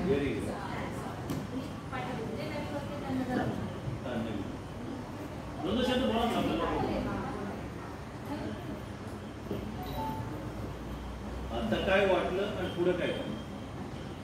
सर्वप्रथम महामानवांना वंदन करते आणि इथे जमलेल्या माननीय सर्व बोधाच्या केंद्रीय शिक्षक यांना जय भीम करते आणि माझ्या सर्व मैत्रिणींना जय भीम करून मी 2 शब्द काय. खरं म्हटलं तर उपासिका शिबिर माझं पहिलंच आहे. आता आम्हाला प्रत्येक वेळेला टीचर लोक बोलायच्या का घरी जाऊन मिस्टरांना जय भीम द्या. मी खरंच घरी जाऊन जय भीम घ्यायची. हा जय भीम द्या म्हणे. तुम्हाला इथपर्यंत ज्यांनी पोहोचवलं, तुम्हाला त्यांनी सपोर्ट केला का जा तू शिबिर अटेंड कर, तर मग त्यांना मनापासून जय भीम कर. आणि खरोखर मी घरी जाऊन त्यांना जय भीम बोलले. त्यांनी रिॲक्शन म्हटले, स्माइल केली बस. आणि केंद्रीय शिक्षिका खरोखरच आम्हाला खूप छान छान लाभल्या अंधश्रद्धाबद्दल. आणि बाबासाहेबांचं आम्हाला जे योगदान, आम्ही मंगळसूत्र घातलं पाहिजे, मंगळसूत्र काढलं पाहिजे. मंगळसूत्र हे आपलं याचं काय म्हणते गुलामगिरीचं प्रतीक आहे. आणि मंगळसूत्र का घातलं पाहिजे हे सुद्धा आम्हाला एक्सप्लेन एकदम छान पद्धतीने सांगितलं. आणि मला तर असं वाटते का पुन्हा पुन्हा शिबिर व्हावं आणि मी पुन्हा पुन्हा त्या शिबिरात बसावं असं मला वाटते. देवेंद्र फडणवीसचा डॉलर बोलते मी, पुन्हा येईल पुन्हा येईल. आणि खरंच झालं पाहिजे. धम्माची एवढी माहिती आम्हाला, बुद्धाने धम्मा एक पुस्तक वाचलं होतं. धम्माची माहिती खरी म्हणलं तर शिबिरात मिळते. आणि वाचण्यामध्ये आणि शिकवण्यामध्ये खूप जमीन आसमानचा फरक पडतो असं मला वाटते. दीप्तीताईंनी आम्हाला 2 विषय दिले, खूप छान पद्धतीने दिले. मला सर्वात जास्त विषय आवडला ते स्वाती ससाने ताईचा. हा ज्योती ससाने ताई होत्या केंद्रीय शिक्षिका. त्या आम्हाला वाटते जोगेश्वरीवरून आल्या होत्या. दुर्गापूर का काय दुर्गानगर माहित नाही ऍक्च्युली तेवढं, पण त्यांचा विषय मला खूप आवडला. त्या बोलल्या मला पहिल्यांदाच मी प्रवचन देत आहे. आणि एवढं सुंदर त्यांनी माहिती दिली. त्या टीचर पण आहेत हे त्यांनी सांगितलं होतं. आणि एवढं बोलून मी थांबते आणि जय भीम. मला एक सांगा, तुम्ही एक सांगा, मी बोलत की मंगळसूत्र पांढरा घातले, माझा फक्त इथे येण्यासाठी पांढरा घातले.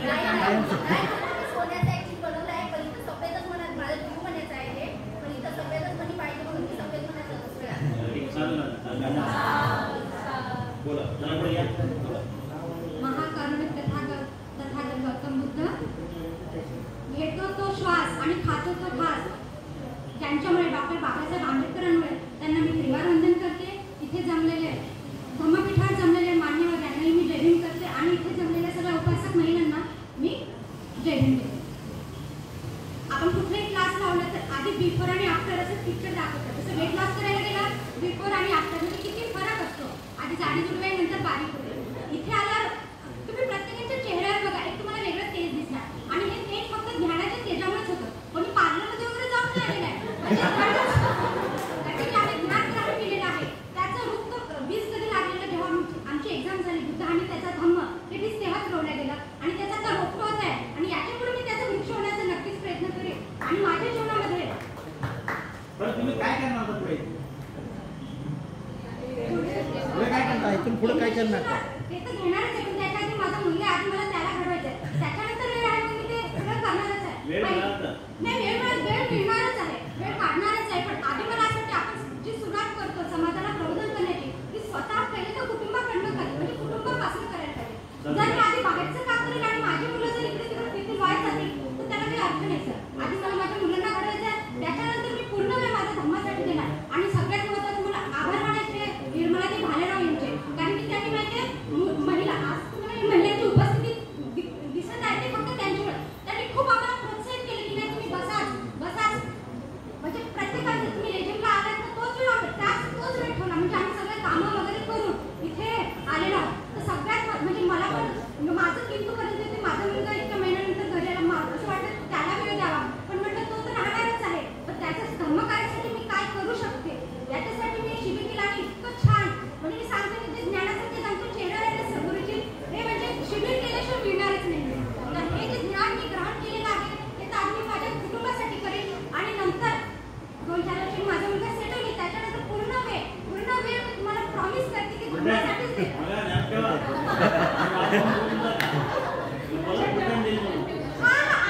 ताईच आमचं लक्ष ठेवणार आहे. त्यावर नाही त्यांचं लक्ष असतंच, बरोबर असतं.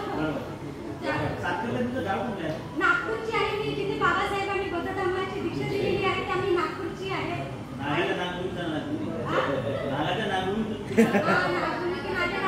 आणि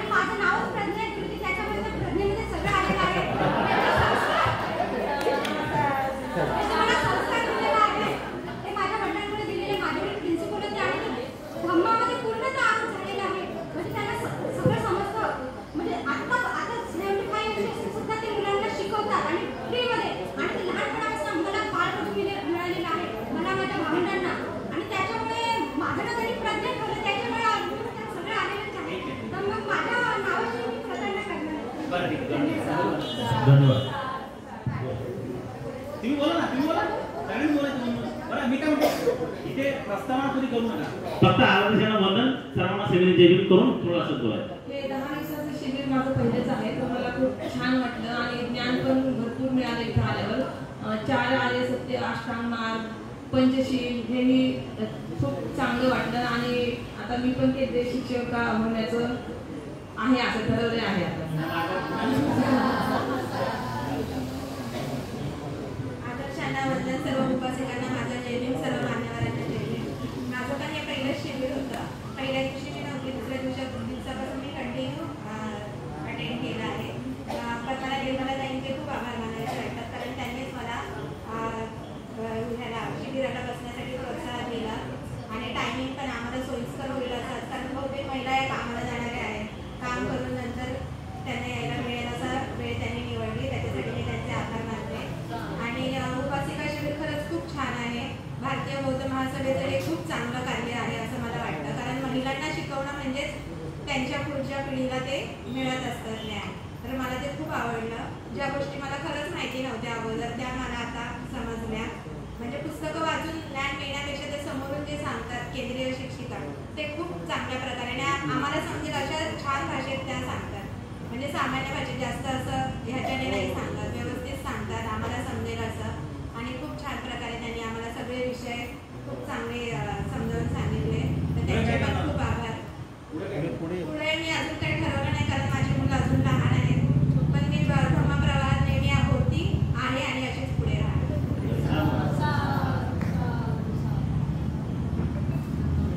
आदर्शांना त्रिवार वंदन. उपस्थित सर्वांना मैत्रीपूर्ण जय भीम.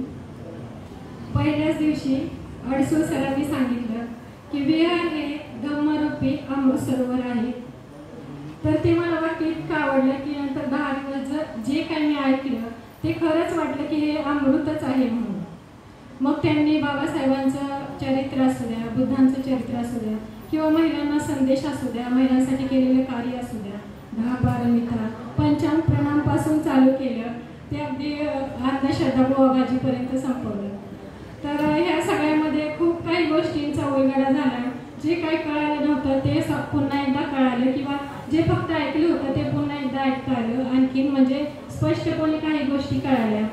तर भारतीय बौद्ध महासभेने आम्हाला जो काय हा काय म्हणायचं संधी दिली त्याचं जसं काय असं वाटायला आलं की म्हणजे सोनं झाल्यासारखं असं आम्हाला वाटते. तर आमच्या इथं विहारात खरंच महिलांना खूप पहिलं प्राधान्य देतात. त्याच्यामुळे तुम्ही बोला, गाणी म्हणा किंवा आणखीन काही म्हणजे देतात. आमच्या इकडे खूप महिलांना प्राधान्य देतात. तर त्या सगळ्या कमिटीचं पण धन्यवाद मी देते, तुम्हालाही धन्यवाद देते. आणि आता माझी मुलं तर मोठी झाली आणि आता उरलेला माझा वेळ आहे ना तो मला पूर्णपणे धम्माला वाहून घ्यायचा आहे. मग ते काही पण असू दे. तर आता मी गावाला गेलते तर गावी मला म्हटले की तुम्ही थोडंसं ताई बोला. तर मला तितकंसं चांगलं काही बोलता आलं नाही. मी फक्त रतनसुद्धा बोलून दाखवलं. पण मला असं वाटलं की मी एखादं तरी शिबिर करावं की जेणेकरून मी 4 शब्द सगळ्यांना सांगू शकेल. तर मी आता इथून पुढे आहे ना तर मला असं चांगल्या पद्धतीने कसं सांगता येईल किंवा एका धाग्यात कसं होता येईल प्रत्येक शब्द तो मी तयार करून सांगण्याचा प्रयत्न करेन. धन्यवाद. जय भीम.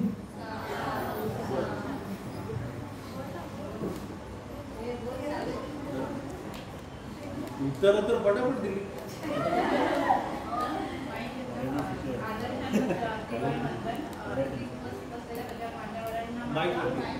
इथे उपस्थित असलेल्या सगळ्या मान्यवरांना माझा मैत्रीपूर्ण जय भीम आणि सर्व उपासक आणि उपासिका बंधू भगिनींना सुद्धा माझा मैत्रीपूर्ण जय भीम. मी तसं पाली भाषेचा थोडासा अभ्यास सध्या करत आहे ऑलरेडी. पण तसं सांगायला झालं तर तुमचा प्रश्न असा आहे की तुम्ही आधी काय विचार करत होता, आता काय करणार आणि पुढे काय करणार. तर पहिलं म्हणजे मी मागच्या 4-5 वर्षापासून बुद्ध धर्मामध्ये माझी खूप ओढ निर्माण झालेली होती. धम्म काय आहे हे जाणून घ्यायचं होतं. कारण की लहानपणापासून जसं आपल्याला सगळ्यांना माहिती आहे आपण हिंदू महाराज आपण आता बौद्धांमध्ये आपण परिवर्तन झालेलं आहे. तर घरामध्ये तर तितकं फारसं बौद्धमय वातावरण तसं नाही, तसं बघायला गेलं. मुंबईमध्ये लहानाचे मोठं झालं असल्यामुळे सगळ्याच ठिकाणी ते वातावरण लाभेल त्याच्यात काही भाग नाही. जसं हे नागपूर वगैरे त्यांच्याकडे खूप वातावरण आहे की वातावरण. सर मी तसं नाशिककडची आहे, पण राहणार लहानाची मोठी मी विरार मध्ये झाली. आणि बुके माझे हसबंड ते अमरावती करते, ते विदर्भाचे आणि मी नाशिक. तर विरारकडचा जो भाग आहे तो जास्त करून ब्राह्मणांचा, क्षत्रियांचा आहे, त्यामुळे तिथे बुद्ध धम्माला जास्त वाव नाही आहे. आणि बऱ्याचदा असं जे काही बाबासाहेबांनी अनुभवलं असेल तसे आपल्या पद्धत आपले जे बुद्ध मंडळी आहेत अशा मुलांना तिथे तसे अनुभव आलेले आहेत. तसं त्या भागामध्ये म्हणजे मी असल्यामुळे मलाही तसे अनुभव मी घेतलेले आहेत. त्याच्यामुळे कसं की बुद्ध धम्म जाणून तर घ्यायचं आहे, पण वाव मिळत नव्हता त्या भागामध्ये. लग्नानंतर पण थोडाफार वाव मिळतो न मिळतो, काही संसार असतं, जॉब पण करत होते, त्याच्यामुळे जास्त वेळ देता नव्हता येत.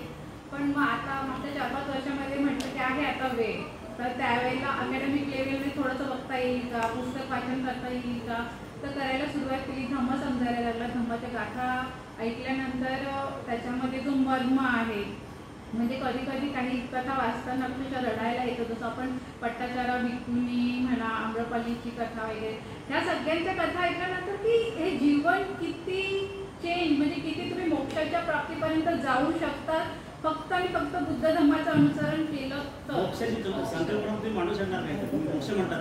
मोक्ष म्हणजे इथे निर्वाणाचा विषय म्हणायचा आहे की निर्वाण म्हणजे तुम्हाला इकडे संपूर्ण क्लेशांपासून तुमची दुःखमुक्ती आहे ती झाली पाहिजे, म्हणजे समूळ नष्ट झालं पाहिजे. तुमचं जे दुःख आहे त्याच्यामध्ये जे येणारे जे क्लेश आहे ते समूळ नष्ट झाल्याशिवाय कुठलीही व्यक्ती निर्वाण प्राप्त करू शकत नाही. भगवान बुद्ध काय म्हणतात की मी मोक्षदाता नाही, मुक्तदाता, मार्गदाता नाही, मार्गदाता. निर्वाणाची संकल्पना हा, आणि निर्वाणाची संकल्पना आहे. तर ती मला जाणून पण घ्यायची होती. आणि विशेष म्हणजे ते अनुसरता मला भलेही बोधगयाला जाण्याची संधी मिळाली होती, पण मागच्या वर्षी एका इन्स्टिट्यूटकडनं श्रामणे भिक्खू संघाची आयोजन केलं गेलं होतं बोधगयाला. नाही, Pali research institute of Mumbai, Arvind Bhandare sir चालवतात ते. तर त्याच्यामार्फत मी माझ्या 13 वर्षाच्या मुलाला पाठवलं होतं, आणि काही तो लहान असल्यामुळे मग सोबतीने मग त्याचे वडील सुद्धा तिकडे गेले होते. तर मला तो एक ॲक्च्युली अभिमान आहे की मी भलेही आपलं बुद्ध धम्माचं काशी धाम केलेलं नाही, पण माझ्या मुलाने 4 धाम केलं नाही, पण माझ्या मुलाने ते केलेलं आहे. तर मला फार त्याचा आनंद पण आहे, आणि लवकरच मला सुद्धा ती प्राप्त व्हावा, तिचा संधी मिळावी आहे ना. मग सर तुमच्याकडे नक्की सर, मी सांगेन तुम्हाला त्याचं. मला एक तुम्हाला प्रश्न विचारायचा आहे. Yes sir. मी म्हणत होते की आतापर्यंत मला या संधी उपलब्ध झाल्यानंतर तुम्ही या BRC कॉलनीमध्ये किती वर्षापासून राहताय? सर 10 वर्ष झाले. मग या 10 वर्षामध्ये इथे काय कार्यक्रम झाले? नाही, इथे मी फार पूर्वीपासून कसं यायची, पण मला हेच आता बोलायचं होतं ते की पूर्वी महिलांच्या बाबतीमध्ये इतकं जास्त पाहायला मिळायचं नाही, पण आता मागच्या 3-4 वर्षामध्ये नाही मला कारण की मी माझा अनुभव सांगते की जेव्हा जेव्हा मी यायची त्यावेळेला काकडे गुरुजींना माहिती, जेव्हा जेव्हा मी आले तेव्हा बहुतेक वेळेस महिला नसायच्या. तर माझ्या मताकाळनंतर माझ्या दुसऱ्या मुलाच्या जन्मामुळे बराचसा काळ मी आली होती. हां, मग त्याच्यानंतर त्या दरम्यान इकडे निर्मलाताईंनी या सगळ्या महिला गटांनी इतकं सुंदर हे मंडळ स्थापन केलं, इतके सुंदर सुंदर उपक्रम झाले ते मला अजिबातच माहीत नसायचे. चंद्रशिवे गुरुजी, काकडे गुरुजी जेव्हा घरी यायचे त्यावेळेला मला ते समजायचं की अरे याचे एवढे छान छान उपक्रम राबवले जातात. आता सध्या माझी एक एक्झाम सुरू आहे, पण तरी सुद्धा मी उपासिका शिबिर अटेंड केलं. मला ते करायचंच होतं. असं नाही आहे की अजून मी ठरवलं नाही की केंद्र शिक्षिका व्हायचं आहे की नाही व्हायचं आहे, पण नक्कीच संधी आणि वेळ सगळं जुळून आलं की नक्कीच ते सुद्धा करण्याचा प्रयत्न मी करणारच आहे. आणि सगळ्यात पहिला तर मी निर्मलाताईंचे खूप खूप आभार मानते की, आणि सगळ्या महिला मंडळाचा आभार मानते की हा उपक्रम इथं राबवणं हा फार फार फार गरजेचं होतं, कारण की इकडच्या महिला आहेत तेवढ्या सक्षम, आणि त्या नक्कीच पुढे काही ना काहीतरी धम्म आपल्याला पुढे न्यायचं आहे. विशेष म्हणजे काय आहे तर आपलं कार्य आहे धम्म पुढे न्यायचं आहे. धम्म जर घरामध्ये रुजला तर धम्म घरामध्ये जर रुजला तर पुढची पिढी अतिशय धन्यवाद ताई. काय वेळ भरपूर होतोय. जे बोलण्यात जे पहिलं ज्यांनी शिबिर अटेंड केले त्यांनी बोलायचं त्यांनी फक्त शिबिर झालेलं फक्त मागच्या हात वरती कोण आहे आता पहिलं 1 2 3 4 5 फक्त बोलताना तुम्ही 2 मिनिटं पहिलं काय करत होता, आता शिबिरात बसल्यानंतर काय वाटलं आणि पुढे वेळ देणार की नाही एवढ्यावरच बोलायचं. आदर्श अण्णाबद्दल आणि सगळ्यांना जय भीम. मला म्हणजे मी पहिल्यांदाच अटेंड केलेलं आहे. मला जेव्हा मी बुद्धगयेला गेली म्हणजे मी आणि माझे मिस्टर म्हणजे मी सगळं देवधर्म केलेला आहे. याच्या आधी घरात देव होते मी ते पुजलेले आहेत.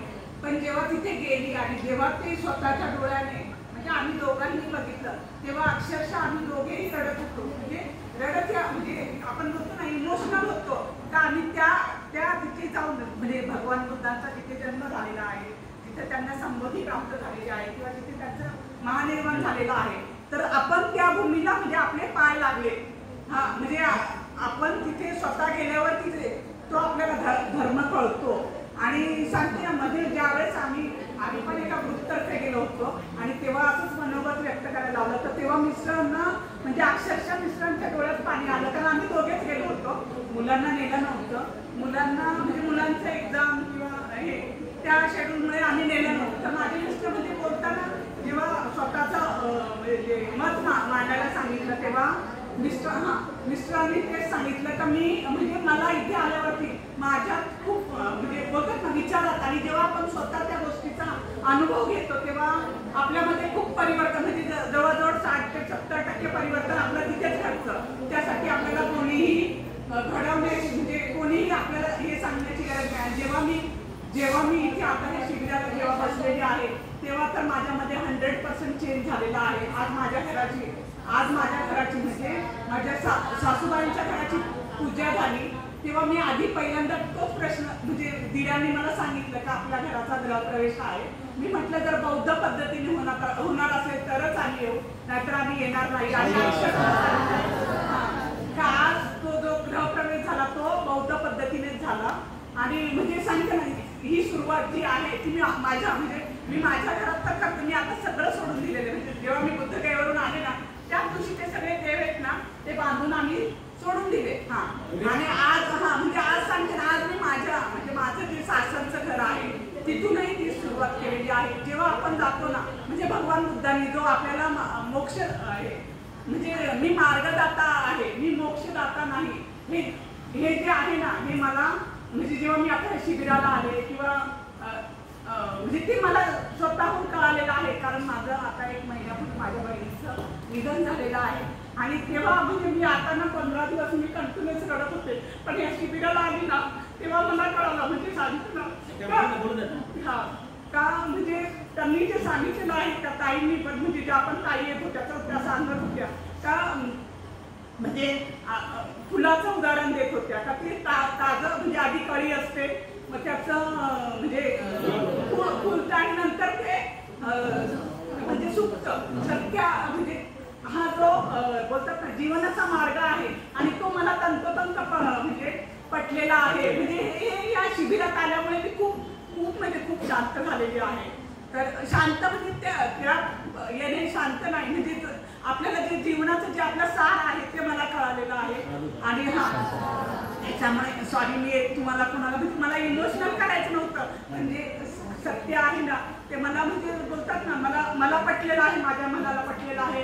आणि मी याच्या पुढे मी माझ्या फॅमिलीला आणि माझ्याबरोबर जेवढे माझे मित्र मैत्रिणी म्हणजे जे माझ्या संपर्कात आहेत त्यांना मी म्हणजे माझ्या मार्गाला आणण्याचा प्रयत्न करेल. एवढे बोलून मी माझे 2 शब्द सांगतो.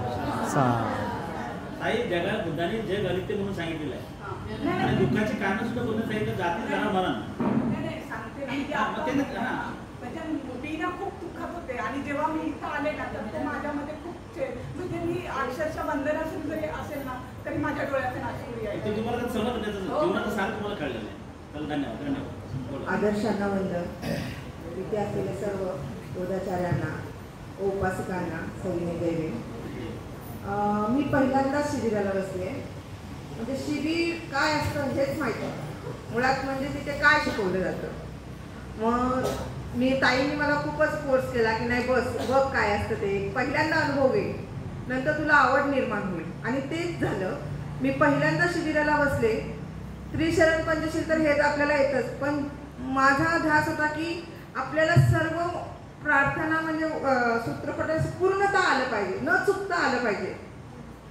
आणि सातत्यानं आपण 10 दिवस जे बोलत होतो ते व्यवस्थित, म्हणजे कधी कधी आपला उच्चाराला थोडासा चुकला होत, म्हणजे चुकतो थोडासा, तसं नाही होतं आता. आणि म्हणजे 50%च माझ्या अनुभवावरून मला तरी माहिती होती, पण डीपली बघितलं तर सुजाताने गौतम बुद्धांना खीर दिली, पण ही खीर किती गायींच्या दुधापासून बनवली होती आणि त्यांनी किती घास घेतले होते हे नव्हतं माहिती. कारण आत्तापर्यंत जेवढे पण प्रवचन झाले मी ऐकलं नव्हतं की त्यांनी किती घास घेतले, किती गायींच्या दुधापासून खीर बनवली आणि त्यांनी कशा प्रकारे दिली, ती कोणत्या भांड्यात दिली, हेही ज्ञान नव्हतं. पण ज्या वेळेस शिबिरला बसले त्यावेळेस एवढं डीपली बाबासाहेबांचं आत्मचरित्र, गौतम बुद्धांचं चरित्र एवढं समजवण्यात आलं, जसं की लहान मुलाला जशी ABCD शिकवली जाते तसं आम्ही घरात बसलेल्या महिलांना आपला हा धम्म आणि बाबासाहेबांचं चरित्र एवढ्या छान आणि सोप्या पद्धतीने साधारण उदाहरण देऊन दिलेलं आहे आणि ते खूप लवकर आम्हाला समजलं. मी आज 2 वर्ष झाले या जे बुद्धिस्ट ऑफ सोसायटीमध्ये, जे संरक्षण सचिवमध्ये काम करते, तर मी पुढेही या संस्थेमध्ये कार्यरत राहील असं मी ग्वाही देते. फक्त जे पहिल्यांदा बदल त्यानेच बोला.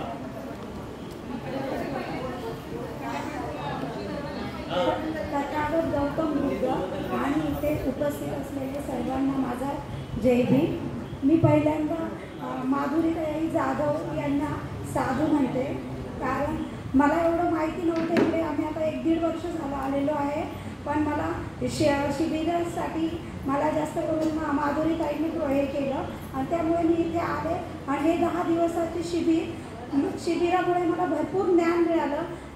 डॉक्टर बाबासाहेब आंबेडकरांबद्दलचं, परत बौद्ध भगवान तथागत बौद्ध भगवानबद्दल सगळे चरित्र, भगवान बुद्ध चरित्र, डॉक्टर बाबासाहेब आंबेडकरांचं चरित्र, हे सर्व काही मला मिळाले. घरामध्ये माझी भरपूर अशी चिडचिड व्हायची, पण आता मी इथून गेल्यापासून एकदम घरामध्ये आनंदमय वातावरण आणि शांत वातावरण राहतं.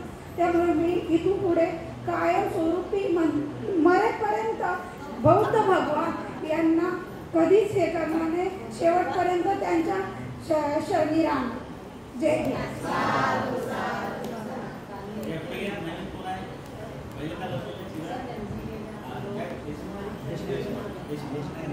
मी संध्या देशनेने आपल्या आदर्शांना त्रिवार वंदन, तसेच इथे उपस्थित सर्वांना माझं सविनय जय भीम. हे पण माझं पहिलंच शिबिर आहे आणि हे पहिलं शिबिर म्हणजे हे आमच्या सगळ्या ज्या आयोजकांनी संध्याकाळची वेळ घेतली त्यामुळे मला अटेंड करायला मिळालं. ते शिबिर करण्यासाठी ज्या लोकांनी जे कष्ट घेतले आहेत आणि मला ज्यांनी घरातून इथे ह्या एवढ्या रात्रीपर्यंत थांबण्याची परवानगी दिली त्या सर्वांचे मी आभार मानते आणि सविनय जय भीम करते. ह्या शिबिरात आम्ही काय शिकलो हे सर्वांनी जे सांगितलं आहे हे सर्वांचंच मत आहे. त्याच्यामध्ये मी फक्त एकच वाक्य सांगते की ह्या शिबिरामध्ये एक कळलं, हा आम्हाला माहीत आहे. हे असं न बोलता जो समोरचं सांगतोय ते ऐकून श्रवण करण्याची सवय मी स्वतःला लावून घेणार आहे. आणि बाकी सर्व जर संध्याकाळी शिबिर भरले तर मला शिबिर अटेंड करायला खूप आवडेल आणि केंद्रीय शिक्षक बनण्याची मनीषा आहे. तर मी बौद्ध धम्माच्या मार्गावर चालण्याचा माझा हा प्रयत्न करत आहे. त्यासाठी तुमची साथ मला पाहिजे आणि तुम्ही ती मला द्याल ही अपेक्षा ठेवून मी सर्वांना सविनय जय भीम करते.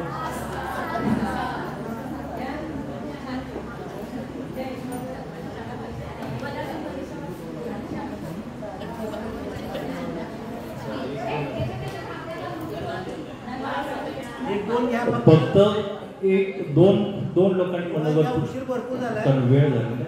1-2 हॅलो, माझे नाव उषा बनसोडे.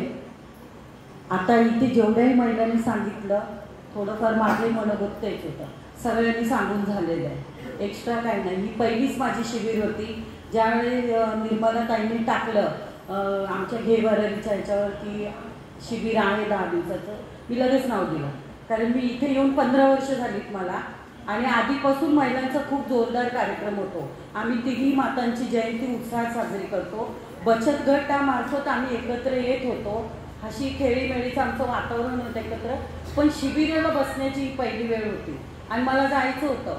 बरेच असे प्रवचन व्हायचे, वर्षावास होतात, त्यात येऊन प्रवचनकार सांगून जायचे की हे असं तसं. पण एवढं विश्लेषण जेवढं ह्या 10 दिवसात मिळालं ते आधी नाही मिळालं होतं. सफेद मंगळसूत्र घालू नका हा जो विषय होता, काळं घालू नका हा जो विषय होता, सर्वात आधी मी विरोध केला होता. मी आज सांगतो.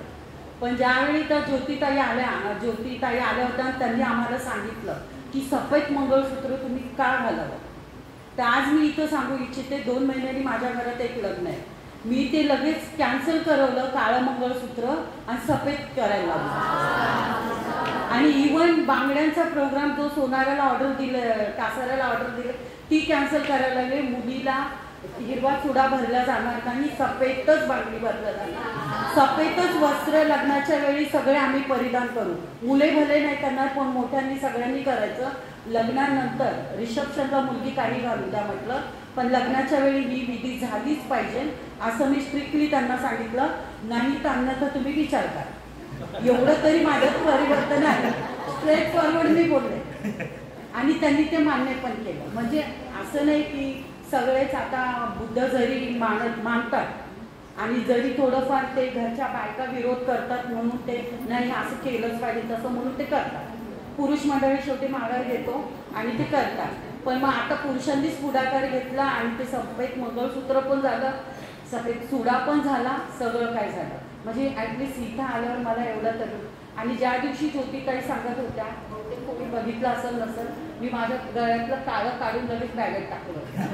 त्या दिवशी इथून मी अशीच गेले आणि त्या दिवसापासून मी व्हाईटच घालते.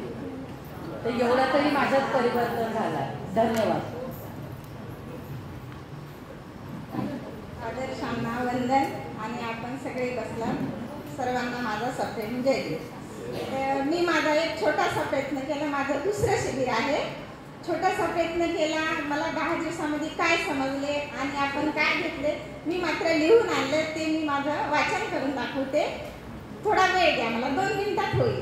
पण मला जे वाटलं माझ्या मनाला ते मी लिहिलं आहे 10 दिवसामध्ये काय केलं. ठीक आहे.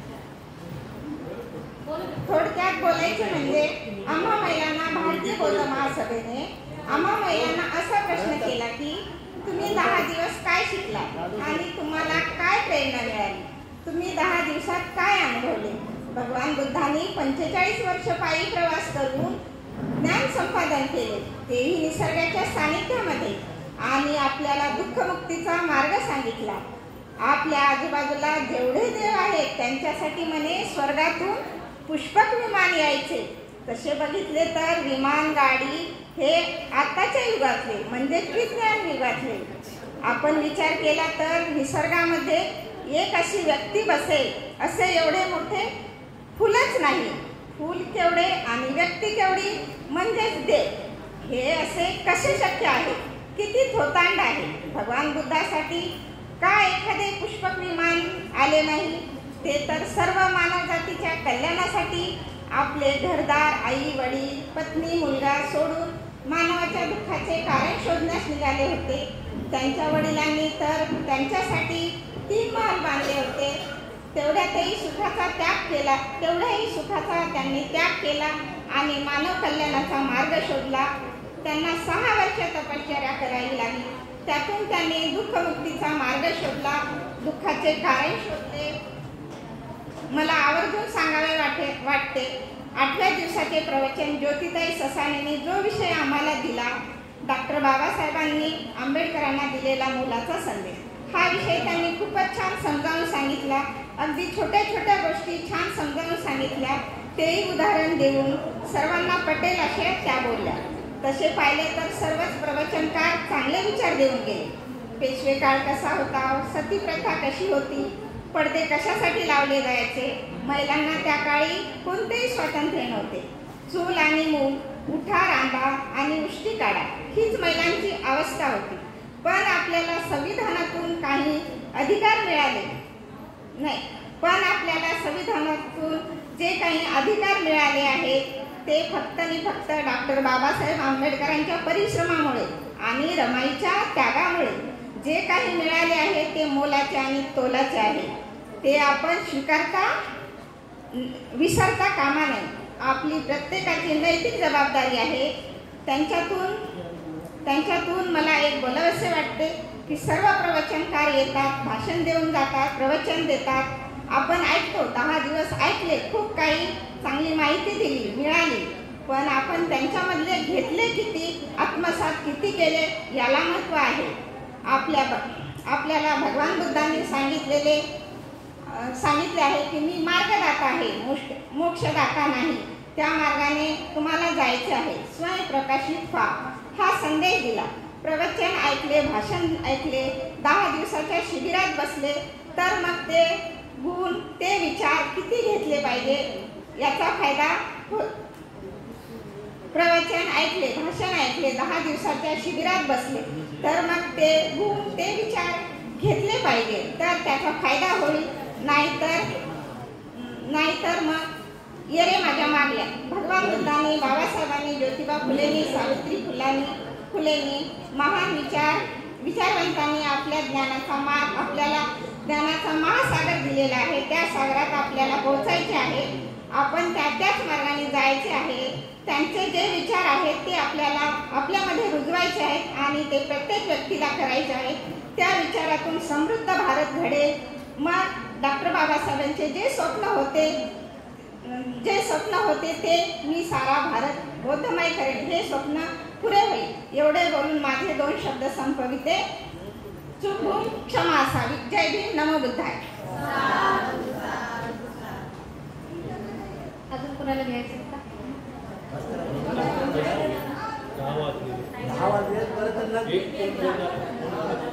एकच बोलणार नाही, कोणाला द्यायचं?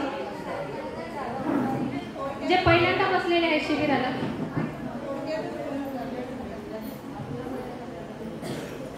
सर्वप्रथम मी सर्वांना जय भीम करते आणि मला तुम्ही बोलायची संधी दिल्याबद्दल आभार पण मानते. माझे हे पहिलंच म्हणजे शिबिर आहे आणि अणुशक्ती नगर म्हणजे तर पहिलंच आहे, कारण की मी इथे माझ्या भावासोबत राहते आणि इथे येण्याची मला संधी मिळाली त्याबद्दल खूपच म्हणजे मी प्रथमच बोलत आहे, कारण की मला इच्छा होती की स्टेजवर जाऊन बोलायचं, पण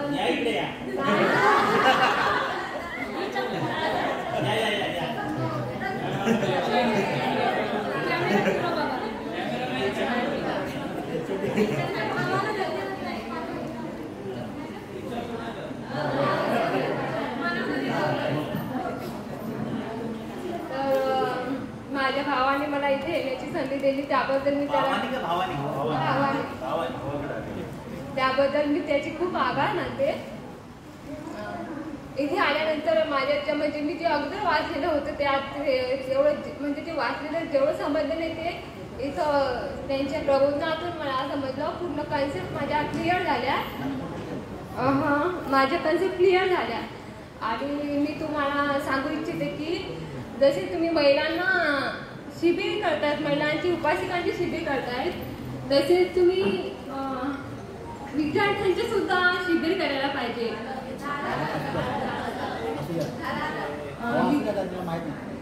विद्यार्थ्यांचे शिबिर देखील करायला पाहिजे, जेणेकरून त्यांचे जे बुद्धवंदना आहे ती त्यांची व्यवस्थित पाठ होतील आणि त्यांचे ज्या कन्सेप्ट आहेत त्यांना अभ्यासात सुद्धा हा विषय आहे. डॉक्टर बाबासाहेब आंबेडकर आणि राज्यघटना सुद्धा हा विषय महत्त्वाचा आहे, जेणेकरून त्यांचा कन्सेप्ट क्लिअर होतील आणि त्यांना व्यवस्थित समजेल आणि ते सुद्धा असे समोर येऊन बोलू शकतील. याच्यासाठी तुम्ही त्यांचे आवर्जून शिबिर घ्यायला पाहिजे. आणि तुम्ही सर माझं आता एज्युकेशन चालू आहे, म्हणजे माझं MA इकॉनॉमिक्स झालंय आणि मी आता MPSC ची तयारी करत आहे.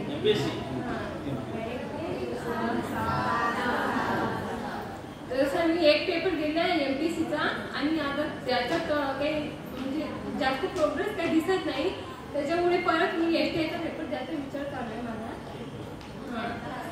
आणि इथे येऊन मला धम्म कळाला आणि माझं जर ध्येयपूर्ती झाल्यावर मी धम्माचा प्रचार आणि प्रसार करण्यास तुम्हाला हातभार लावते.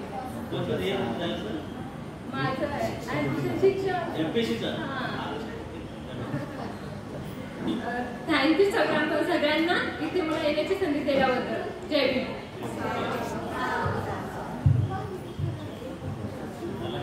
तुम्हाला बोलायचं का? या शेवटचं तुम्ही या. काय इकडे नाही.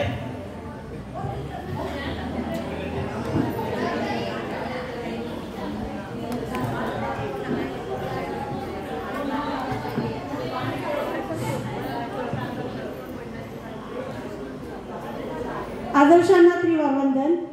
मंचकावर उपस्थित सगळे आदरणीय व्यक्ती, इथे उपस्थित माझ्या बंधू आणि भगिनींनो, सर्वांना जय भीम. आजचा जो काळ आहे तो हिंदुत्वाचे वारे वाहणार आहे, संघाचे वारे वाहणार आहे. त्या वाऱ्याच्या विरुद्ध आपली बौद्ध महासभा आपल्या बौद्ध जनांना जागृत करण्यासाठी टिकून आहे. त्यांच्या कार्याला माझा सॅल्यूट आहे. महाउपासिका महामाता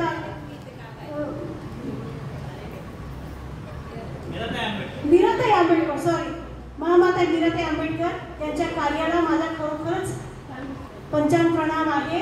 आणि जे उपस्थित कार्यकर्ते आहेत त्यांचं कौतुक करावं तर कमीच आहे. आणि माझ्या ज्या 40 महिला ह्या उपासिका इथे येऊन शिबिराला अटेंड केलं, त्या 40 महिलांचे 80 लोक आज तलवारीचे धार जशी तेज होते ना तशा धम्मामध्ये तेज झाले आहेत.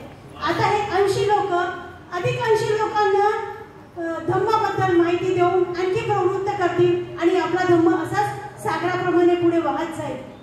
एवढे 2 शब्द बोलून मी माझे भाषण संपवते. धन्यवाद. जय भीम, जय गोंदिया.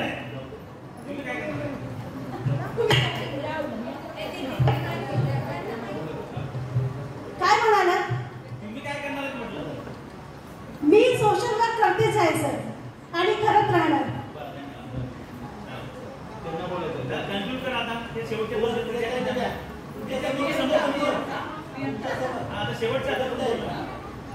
ह्या लास्ट बोलते याच्यानंतर थांबवायचं. सोसायटी ऑफ इंडिया महाकारुणिक तथागत गौतम बुद्ध डॉक्टर बाबासाहेब आंबेडकर यांचा माझा पंचांग प्रणाम. विषय म्हणजे इथं मी कॉलनीत आल्यापासून मला पहिल्यापासून लहानपणापासूनच मला आवड आहे या धर्माची. आणि इथं आल्यापासून या शिबिरामध्ये मी पहिल्यांदाच बसलेली आहे. लहानपणापासून मला आवड आहे या विषयाची, म्हणजे इथं यायचं बुद्ध विहारमध्ये हे मला पहिल्यापासूनच माझ्या मुलांना पण मी सांगत आली आहे की हे असं जसे मला माहीत होतं तसं माझ्या मी मुलांना पण सांगितलं. त्यामुळे मला माहीत म्हणजे माझ्या इथं काका पण आहेत अनंत जाधव, त्याच्यामुळे हे मला पहिल्यापासून काही गोष्टी सर्व असे माहीत होतं. पण इथे आल्यापासून शिबिरामध्ये म्हणजे इथं मी पहिल्यांदाच आले बुद्ध विहारमध्ये 10 वर्ष 20 वर्षाच्या नंतर.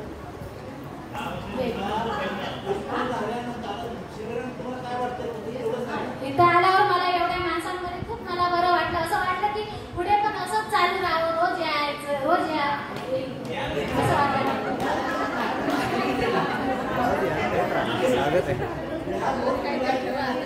रोज आलं तरी मला बरं वाटतं. मला असं खूप हे वाटतं, आनंद वाटतो इथं येऊन एवढ्या माणसामध्ये 4 गोष्टी ऐकायच्या चांगल्या, आपणही त्यांना द्यायचं असं मला वाटतं. जय भीम.